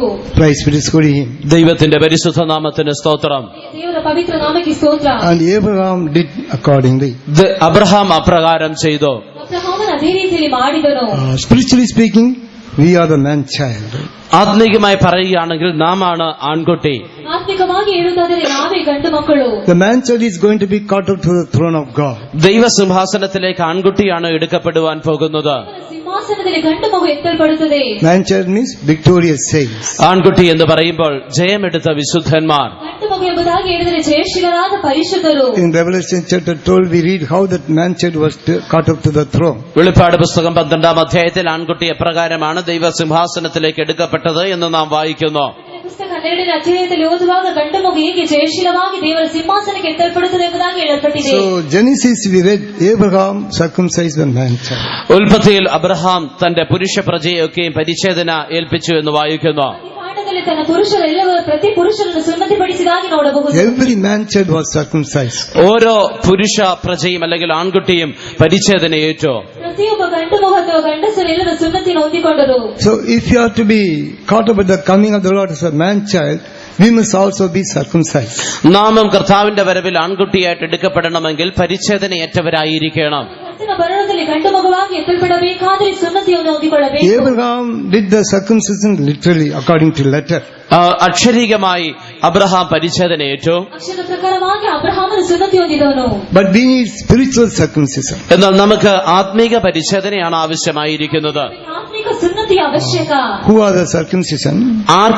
ആരാണ് പരിച്ഛേദനക്കാർ? ಯಾರು ಸುನ್ನತಿಗಾರರು? When we read Philippians chapter 3 verse 3, ഫിലിപ്പിയ ലേഖനം 3-ാം അധ്യായം 3-ാം വാക്യം വായിക്കുമ്പോൾ ಫಿಲಿಪ್ಪಿ ಬರೆದ ಪತ್ರಿಕೆ 1ನೇ ಅಧ್ಯಾಯ 3ನೇ ವಾಕ್ಯವನ್ನು ಓದುವಾಗ നാമല്ലോ പരിച്ഛേദനക്കാർ ദൈവത്തിന്റെ ആത്മാവ് കൊണ്ട് ആരാധിക്കുകയും ക്രിസ്തു യേശുവിൽ പ്രശംസിക്കുകയും ജഡത്തിൽ ആശ്രയിക്കാതിരിക്കുകയും ചെയ്യുന്ന നാം തന്നെ. For we are the circumcision which worship God in the spirit and rejoice in Christ Jesus and have no confidence in the flesh. so who are the circumcision? ആരാണ് പരിച്ഛേദനക്കാർ? ಯಾರು ಸುನ್ನತಿಗಾರರು? We are the circumcision. നാം ആണ് പരിച്ഛേദനക്കാർ. ನಾವೇ ಸುನ್ನತಿಗಾರರು. That means those who have faith on God only and not on the flesh. ജഡത്തിൽ ആശ്രയിക്കാതെ ദൈവത്തിൽ മാത്രം വിശ്വസിക്കുന്നവർ. ಶರೀರದಲ್ಲಿ ಸಂಬಂಧಗಳಲ್ಲಿ ಇಷ್ಟಪಡದೆ ದೇವರನ್ನು ಮಾತ್ರ ನಂಬುವರು. We should not put our trust on the arm of flesh. നാം ജഡത്തിൽ ഒരു വിധത്തിലുമുള്ള ജഡത്തിൽ നാം നമ്മുടെ ആശ്രയം വെക്കരുത്. ನಾವು ಯಾವುದೇ ರೀತಿಯ ಶಾರೀರಿಕ ಸಂಬಂಧದಲ್ಲಿ ನಾವು ಭರವಸೆ ಇಡಬಾರದು. We must have faith or trust only in God. നാം ദൈവത്തിൽ മാത്രം ആശ്രയിക്കുന്നവരും വിശ്വസിക്കുന്നവരുമായിരിക്കണം. ದೇವರಲ್ಲಿ ಮಾತ್ರ ಭರವಸೆ ಇಟ್ಟು ನಂಬಬೇಕು. For anything and everything, let us put our trust only in the Lord. നാം ഏതിനും എല്ലാറ്റിനും ദൈവത്തിൽ മാത്രം ആശ്രയിക്കുന്നവരായിരിക്കണം. ಎಲ್ಲದರಲ್ಲೂ ದೇವರಲ್ಲಿ ಭರವಸೆ ಇಡುವವರಾಗಿರಬೇಕು. And those who worship the Lord in the spirit. ആത്മാവിൽ ദൈവത്തെ ആരാധിക്കുന്നവർ. ಆತ್ಮದಲ್ಲಿ ದೇವರನ್ನು ಆರಾಧಿಸುವವರು. Worshipping the Lord in the spirit, what does it mean? ആത്മാവിൽ ദൈവത്തെ ആരാധിക്കുക എന്നുള്ളതിന്റെ അർത്ഥം എന്താണ്? ದೇವರ ಆತ್ಮನಿಂದ ಆರಾಧಿಸುವುದು ಎಂಬುದರ ಅರ್ಥವೇನು? Literally speaking, we also worship the Lord in spirit and truth. അക്ഷരീകമായി നാമും ഓരോരുത്തരും ദൈവത്തെ ആത്മാവിലും സത്യത്തിലും ആരാധിക്കുന്നവരാണല്ലോ. ಅಕ್ಷರ ಪ್ರಕಾರವಾಗಿ ನಾವು ಒಬ್ಬೊಬ್ಬರು ದೇವರನ್ನು ಸತ್ಯದಲ್ಲಿ ಆತ್ಮದಲ್ಲಿ ಆರಾಧಿಸುವವರಲ್ಲವೋ? We get filled in the spirit, we talk in tongues and we worship the Lord. നാം ആത്മാവിൽ നിറഞ്ഞ അന്യഭാഷകൾ പറഞ്ഞ് ദൈവത്തെ ആരാധിക്കുന്നു. ಆತ್ಮದಲ್ಲಿ ತುಂಬಿ ನಾನಾ ಭಾಷೆಗಳನ್ನು ಆಡಿ ದೇವರನ್ನು ಆರಾಧಿಸುತ್ತೇವೆ. In one way that is right. അത് ശരി തന്നെയാണ്. ಅದು ಸರಿಯೇ? But worshiping the Lord in the spirit means our spirit should obey the Holy Spirit. ദൈവത്തെ ആത്മാവിൽ ആരാധിക്കുക എന്ന് പറയുമ്പോൾ നമ്മുടെ ആത്മാവ് പരിശുദ്ധാത്മാവിനെ അനുസരിക്കുക എന്നാണ്. ಆದರೆ ದೇವರನ್ನು ಆತ್ಮದಲ್ಲಿ ಆರಾಧಿಸಿದೆ ಎಂಬುದಾಗಿ ಹೇಳಿದರೆ ದೇವರ ಆತ್ಮನಿಗೆ ವಿಧೇಯರಾಗುವುದೇ? Our spirit should obey the Holy Spirit completely. നമ്മുടെ ആത്മാവ് പരിശുദ്ധാത്മാവിനെ പരിപൂർണമായി അനുസരിക്കണം. ಆತ್ಮನು ಪವಿತ್ರ ಆತ್ಮಗೆ ಸಂಪೂರ್ಣವಾಗಿ ವಿಧೇಯರಾಗಬೇಕು. Sometimes we may rejoice in the spirit and talk in tongues and worship the Lord. But the Holy Spirit says, when the Holy Spirit says something, we will not be willing to obey. നാം ആത്മാവിൽ അന്യഭാഷ പറഞ്ഞ് ആത്മാവിൽ നിറഞ്ഞ ആത്മാവിൽ സന്തോഷിച്ച് ദൈവത്തെ ആരാധിക്കുന്നു. പക്ഷെ പരിശുദ്ധാത്മാവ് ചിലപ്പോൾ ചില കാര്യങ്ങൾ നമ്മോട് ചെയ്യുവാൻ ആവശ്യപ്പെടുമ്പോൾ നാം അനുസരിക്കുവാൻ മനസ്സില്ലാത്തവരുമായി തീരുന്നു. ನಾವು ದೇವರ ಆತ್ಮದಲ್ಲಿ ತುಂಬಲ್ಪಡುವಾಗ ಪವಿತ್ರಾತ್ಮನು ನಮಗೆ ಹೇಳುವ ವಿಷಯಗಳನ್ನು ನಾವು ಕೈಗೊಳ್ಳದೆ ಹೋಗುತ್ತೇವೆ. So worshiping the Lord in the Spirit means our spirit should obey the Holy Spirit. ദൈവത്തെ ആത്മാവിൽ ആരാധിക്കുക എന്ന് പറയുമ്പോൾ നമ്മുടെ ആത്മാവ് ദൈവത്തിന്റെ ആത്മാവിനെ അനുസരിക്കണം. ದೇವರ ಆತ್ಮನಿಂದ ಆರಾಧಿಸುವುದು ಎಂಬುದಾಗಿ ಹೇಳುವುದಾದರೆ ನಮ್ಮ ಆತ್ಮನು ದೇವರ ಆತ್ಮನಿಗೆ And ವಿಧೇಯರಾಗಿರಬೇಕು. also we should glory only in Christ Jesus. നാം യേശു ക്രിസ്തുവിൽ മാത്രമേ പ്രശംസിക്കാവൂ. ನಾವು ಯೇಸು ಕ್ರಿಸ್ತನಲ್ಲಿ ಮಾತ್ರ ಹೊಗಳಿಕೊಳ್ಳಬೇಕು. When we read Psalm 20, 20-ാം സങ്കീർത്തനം നാം വായിക്കുമ്പോൾ 20ನೇ ಕೀರ್ತನೆ ನಾವು ಓದುವಾಗ verses 7 and 8. 7ഉം 8ഉം വാക്യങ്ങൾ. 7-8 വാക്ಯಗಳು. ചിലർ രഥങ്ങളിലും ചിലർ കുതിരകളിലും ആശ്രയിക്കുന്നു. ഞങ്ങളോ ഞങ്ങളുടെ ദൈവമായ യഹോവയുടെ നാമത്തെ കീർത്തിക്കും. അവർ കുനിഞ്ഞു വീണുപോയി, എന്നാൽ ഞങ്ങൾ എഴുന്നേറ്റ് നിവർന്നു നിൽക്കുന്നു. Some trust in chariots and some in horses, but we will remember the name of the Lord our God. They are brought down and fallen, but we are risen and stand upright. Some trust in chariots and some in horses. ചിലർ രഥങ്ങളിലും ചിലർ കുതിരകളിലും ആശ്രയിക്കുന്നു. ರಥಬಲದಲ್ಲಿ ಕೆಲವರು ಅಶ್ವಬಲದಲ್ಲಿ ಹೆಚ್ಚಳಪಡುತ್ತಾರೆ. Spiritually speaking, we can say trusting in the flesh. അത് അക്ഷരികമായി പറയുകയാണെങ്കിൽ അത് ജഡത്തിൽ ആശ്രയിക്കുന്നതിനെ കാണിക്കുന്നു. ಅಕ್ಷರ ಪ್ರಕಾರವಾಗಿ ಹೇಳುವುದಾದರೆ ಅದು ಶರೀರ ಸಂಬಂಧದಲ್ಲಿ They are brought down. അവരെല്ലാവരും കുനിഞ്ഞു വീണുപോയി. ಅವರೆಲ್ಲರೂ ಬಿದ್ದು ಹೋದರು. But we trust in the Lord. പക്ഷെ ഞങ്ങൾ ദൈവത്തിൽ ആശ്രയിക്കുന്നു. ನಾವಾದರೂ ದೇವರಲ್ಲಿ ಭರವಸೆ ಇಟ್ಟಿದ್ದೇವೆ. We stand. ഞങ്ങൾ എഴുന്നേറ്റ് നിൽക്കുന്നു. ನಾವು ಎದ್ದು ನಿಂತಿದ್ದೇವೆ. So never put your trust in your own flesh or arm of flesh. നിങ്ങൾ അതുകൊണ്ട് ഒരു കാരണവശാലും സ്വന്തം ജഡത്തിലോ മറ്റേതെങ്കിലും വിധത്തിലുള്ള ജഡത്തിലോ ആശ്രയിക്കരുത്. ಯಾವ ಕಾರಣದಲ್ಲಿ ಸ್ವಂತ ಶರೀರದಲ್ಲಿ ಬೇರೆಯವರ ಶರೀರದಲ್ಲಿ ಆಶ್ರಯಗೊಳ್ಳಬಾರದು. Never boast in your own strength. നിങ്ങളുടെ സ്വന്തം ബലത്തിൽ ഒരിക്കലും പ്രശംസിക്കരുത്. ಸ್ವಂತ ಬಲದಲ್ಲಿ ಯಾವಾಗಲೂ ಹೆಚ್ಚಳ ಪಡಬಾರದು. If we glory in Christ, God will fight for us. നാം ക്രിസ്തുവിൽ പ്രശംസിക്കുകയാണെങ്കിൽ ദൈവം നമുക്ക് വേണ്ടി യുദ്ധം ചെയ്യും. ನಾವು ಕ್ರಿಸ್ತನಲ್ಲಿ ಹೆಚ್ಚಳ ಪಡುವುದಾದರೆ ದೇವರು ನಮಗಾಗಿ ಯುದ್ಧ ಮಾಡುತ್ತಾನೆ. So we are the circumcision. നാമാണ് പരിച്ഛേദനക്കാർ. ನಾವೇ ಸುನ್ನತಿಗಾರರು. And if we are the spiritual circumcision, then we are the man child. നമുക്ക് ഈ ആത്മീക പരിച്ഛേദന ഉണ്ടെങ്കിൽ നാം ആകുന്നു ആൺകുട്ടി. ನಾವೇ ಆತ್ಮಿಕ ಸುನ್ನತಿಗಾರರಾಗಿದ್ದರೆ ನಾವೇ ಗಂಡು ಮಕ್ಕಳು. And we will be caught up when Jesus comes. യേശു വരുമ്പോൾ നമുക്ക് എടുക്കപ്പെടുവാനും സാധിക്കും. ಯೇಸು ಬರುವಾಗ ನಮಗೆ ಎತ್ತಲ್ಪಡಲು ಸಾಧ್ಯ. And Abraham's prayer and interceding was also tried. അബ്രഹാമിന്റെ പ്രാർത്ഥനയും പക്ഷപാതം ചെയ്യുന്ന അനുഭവവും പരീക്ഷിക്കപ്പെട്ടു. ಅಬ್ರಹಾಮನ ಪ್ರಾರ್ಥನೆಯು ಪಶ್ಚಾತ್ತಾಪಗೊಳ್ಳುವಂತಹ ಅನುಭವವು ಪರೀಕ್ಷೆಗೊಳಗಾಯಿತು. In Genesis chapter 18, ഉൽപ്പത്തി പുസ്തകം 18-ാം അധ്യായം. ಆದಿಕಾಂಡ 18ನೇ ಅಧ್ಯಾಯ. when we read that chapter, we can understand how he was interceding for Lot. ലോത്തിന് വേണ്ടി താൻ എങ്ങനെയാണ് പക്ഷപാതം ചെയ്തത് എന്ന് നമുക്ക് അവിടെ കാണുവാൻ കഴിയുന്നു. ಹೀಗಾಗಿ ಆತನ ಪಶ್ಚಾತ್ತಾಪಗೊಂಡದನ್ನು ನಮಗೆ ನೋಡಬಹುದು.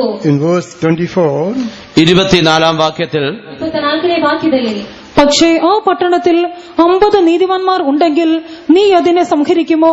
അതിലെ 50 നീതിമാന്മാർ നിമിത്തം ആ സ്ഥലത്തോട് ക്ഷമിക്കില്ലയോ? Peradventure there be 50 righteous within the city. Will thou also destroy and not spare the place for the 50 righteous that are therein? so he was asking, well, if 50 righteous people are there, will you destroy?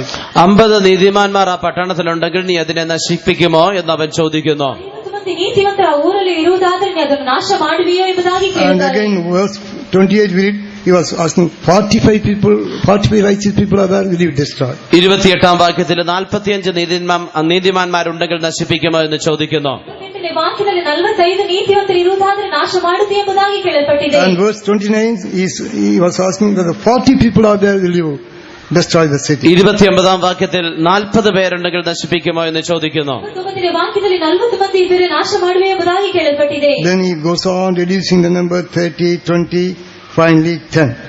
അങ്ങനെ 30, 20 അവസാനം 10 പേരുണ്ടെങ്കിൽ നശിപ്പിക്കുമോ എന്ന് ചോദിക്കുന്നു. ಹೀಗೆ 30, 20 ಕೊನೆಗೆ 10 ಮಂದಿ ಇರುವುದಾದರೂ ನಾಶ ಮಾಡುವೆ ಎಂಬುದಾಗಿ ಪ್ರಶ್ನಿಸಲಾಗಿದೆ. Genesis 18:32.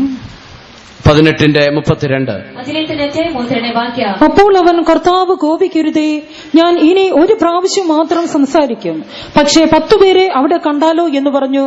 ഞാൻ 10 പേരുടെ നിമിത്തം നശിപ്പിക്കുകയില്ല എന്ന് അവൻ അരുളി ചെയ്തു.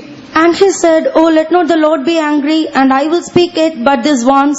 Peradventure 10 shall be found there. And he said, I will not destroy it for 10's sake. See, here we see how Abraham was interceding for Lot. ഇവിടെ ലോത്തിന് വേണ്ടി അബ്രഹാം എപ്രകാരമാണ് പക്ഷപാതം ചെയ്തുകൊണ്ടിരുന്നത് എന്ന് നമുക്ക് കാണുവാൻ കഴിയുന്നു. ಲೋಟನಿಗಾಗಿ ಅಬ್ರಹಾಮನು ಯಾವ ರೀತಿಯಲ್ಲಿ ಪಶ್ಚಾತ್ತಾಪಗೊಂಡನೆಂಬುದಾಗಿ ನೋಡಬಹುದು. He was having the spirit of intercession. തനിക്ക് പക്ഷപാതം ചെയ്യുന്ന ആത്മാവുണ്ടായിരുന്നു. ಪಶ್ಚಾತ್ತಾಪಗೊಳ್ಳುವಂತ ಆತ್ಮನಿದ್ದರು. Because he was interceding like that, താൻ അപ്രകാരം പക്ഷപാതം ചെയ്തതുകൊണ്ട് ನಾನು ಅದೇ ರೀತಿಯಲ್ಲಿ ಪಶ್ಚಾತ್ತಾಪಗೊಂಡ ಕಾರಣ we read in Genesis 19:29, ഉൽപ്പത്തി 19:29 നാം വായിക്കുന്നു. ಆದಿಕಾಂಡ 19:29 ಓದುವಾಗ, God remembered Abraham and delivered Lot. We read it there. അബ്രഹാമിനെ ഓർത്ത് ദൈവം ലോത്തിനെ വിടുവിച്ചു എന്ന് അവിടെ വായിക്കുന്നു. ಅಬ್ರಹಾಮನನ್ನು ನನ್ನನ್ನು ನೆನೆಸಿ ದೇವರು ಲೋಟನನ್ನು ತಪ್ಪಿಸಿ ಕಾಪಾಡಿದನು. So we must also be interceding like Abraham. നാമും അബ്രഹാമിനെ പോലെ പക്ഷപാതം ചെയ്യുന്നവരായിരിക്കണം. ಅಬ್ರಹಾಮನ ಹಾಗೆ ನಾವು ಪಶ್ಚಾತ್ತಾಪಗೊಳ್ಳುವವರಾಗಿರಬೇಕು. Sometimes we pray and we intercede for others, and if they are not saved or healed, we stop interceding. നാം ചിലപ്പോൾ മറ്റുള്ളവർക്ക് വേണ്ടി പ്രാർത്ഥിക്കാറുണ്ട്, പക്ഷപാതം ചെയ്യാറുണ്ട്. എന്നാൽ അവരെ രക്ഷിക്കപ്പെടുന്നില്ല എങ്കിൽ, അല്ലെങ്കിൽ സൗഖ്യം പ്രാപിക്കുന്നില്ല എങ്കിൽ നാം പക്ഷപാതം ചെയ്യുന്നത് നിർത്തിക്കളയുന്നു. ಕೆಲವರಿಗಾಗಿ ಪ್ರಾರ್ಥನೆ ಮಾಡಿ ಪಶ್ಚಾತ್ತಾಪಗೊಳ್ಳುತ್ತೇವೆ, ಅದರ ವಾಸಿಯಾಗದಿದ್ದರೆ ನಾವು ಅದನ್ನು ಕೈ ಬಿಡುತ್ತೇವೆ. The spirit of intercession of Abraham was tried. അബ്രഹാമിന്റെ പക്ഷപാതത്തിന്റെ ആത്മാവിനെ പരീക്ഷിച്ചു. ಅಬ್ರಹಾಮನ ಪಶ್ಚಾತ್ತಾಪದ ಆತ್ಮನ ಪರೀಕ್ಷೆಗೊಳಗಾಯಿತು. Even now, Jesus is interceding for us on the right hand of the Father. ഇപ്പോഴും യേശു പിതാവിന്റെ വലതുഭാഗത്ത് നമുക്ക് വേണ്ടി പക്ഷപാതം ചെയ്തുകൊണ്ടിരിക്കുന്നു. ಯೇಸು ತಂದೆಯ ಬಲಗಡೆಯಲ್ಲಿ ನಮಗಾಗಿ ಪಶ್ಚಾತ್ತಾಪಪಡುತ್ತಿದ್ದಾನೆ. So when we see some weakness in others, we must also intercede for them till they are delivered from that weakness. നാം മറ്റുള്ളവരിൽ ഏതെങ്കിലും ബലഹീനത കാണുമ്പോൾ അവരതിൽ നിന്ന് വിടുതൽ പ്രാപിക്കുന്നതുവരെയും അവർക്ക് വേണ്ടി നാം പക്ഷപാതം ചെയ്യുന്നവരായിരിക്കണം. ಇತರರ ಬಲಹೀನತೆಯನ್ನು ನೋಡುವಾಗ ಅದರಿಂದ ಬಿಡುಗಡೆ ಹೊಂದುವವರೆಗೂ ಅವರಿಗಾಗಿ ನಾವು ಪಶ್ಚಾತ್ತಾಪ ಪಡುವವರಾಗಿರಬೇಕು. Praise be to His holy name. അവന്റെ പരിശുദ്ധ നാമത്തിന് സ്തോത്രം. ಆತನ ಪವಿತ್ರ ನಾಮಕ್ಕೆ ಸ್ತೋತ್ರ.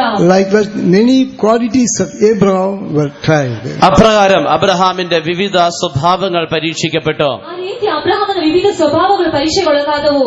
And his humility was also tried. തന്റെ താഴ്മയും പരീക്ഷിക്കപ്പെട്ടു. ತನ್ನ ತಾಳ್ಮೆಯ ಪರೀಕ್ಷೆಗೊಳಗಾಯಿತು. Even though he was very rich, താൻ വളരെ ധനികനായിരുന്നുവെങ്കിൽ തന്നെയും ಆತನ ಐಶ್ವರ್ಯವಂತನಾಗಿದ್ದರೂ ಕೂಡ he humbled himself. അവൻ തന്നെ താൻ താഴ്ത്തി. ಆತನು ತನ್ನನ್ನೇ ತಗ್ಗಿಸಿದನು.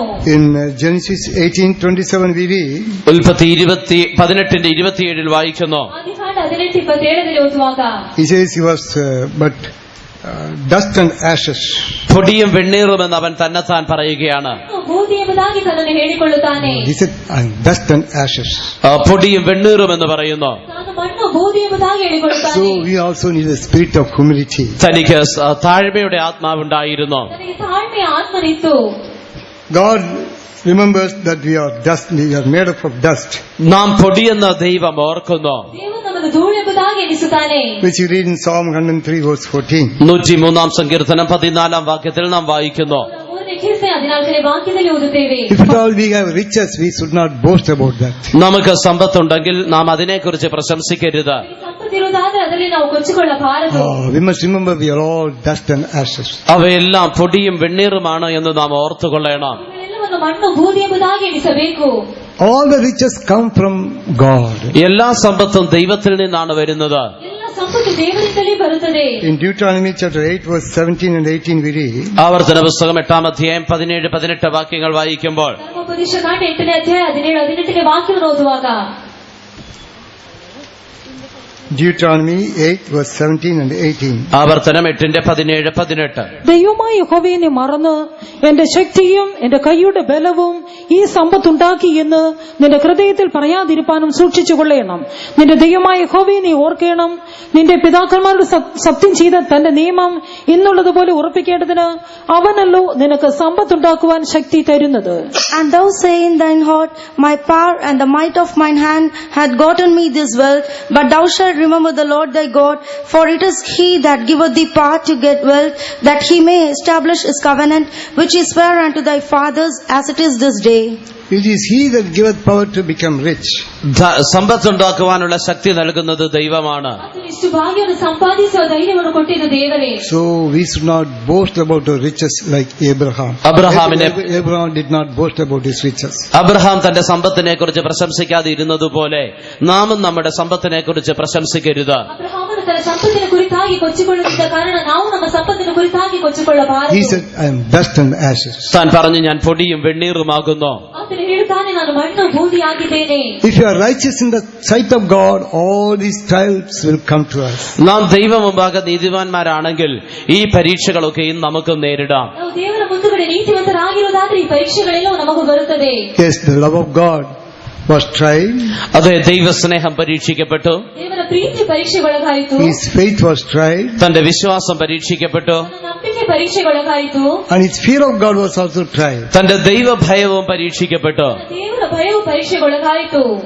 when we read Genesis 22 verse 2, ഉൽപ്പത്തി 22:2 വായിക്കുമ്പോൾ ಆದಿಕಾಂಡ 22ನೇ ಅಧ್ಯಾಯ 2ನೇ ವಾಕ್ಯ ಓದುವಾಗ, അപ്പോൾ അവൻ നിന്റെ മകനെ നീ സ്നേഹിക്കുന്ന നിന്റെ ഏകജാതനായ ഇസഹാക്കിനെ തന്നെ കൂട്ടിക്കൊണ്ട് മോരിയ ദേശത്ത് ചെന്ന് അവിടെ ഞാൻ നിന്നോട് കൽപ്പിക്കുന്ന ഒരു മലയിൽ അവനെ ഹോമയാഗം കഴിക്ക എന്ന് അരുളി ചെയ്തു. And he said, Take now thy son, thine only son Isaac, whom thou lovest, and get thee into the land of Moriah, and offer him there for a burnt offering upon one of the mountains which I will tell thee of. in the verse 12 we read, 12-ാം വാക്യത്തിൽ നാം വായിക്കുന്നു, 12ನೇ ವಾಕ್ಯದಲ್ಲಿ ಓದುವಾಗ, the Lord said, For now I know that thou fearest God. ഇപ്പോൾ നീ ദൈവത്തെ ഭയപ്പെടുന്നു എന്ന് എനിക്ക് മനസ്സിലായി.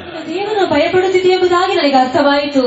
He was obedient to God's voice and he was prepared to offer his son Isaac as sacrifice. ദൈവത്തിന്റെ ശബ്ദം കേട്ട് തന്റെ മകനായ ഇസഹാക്കിനെ യാഗമായിട്ട് അർപ്പിക്കുവാൻ അവൻ ഒരുക്കമായിരുന്നു.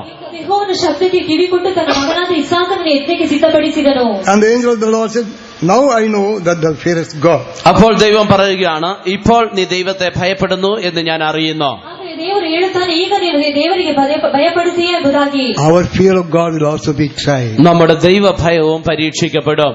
ದೇವರ ಭಯವು ಪರೀಕ್ಷೆಗೊಳಗಾಗುತ್ತದೆ.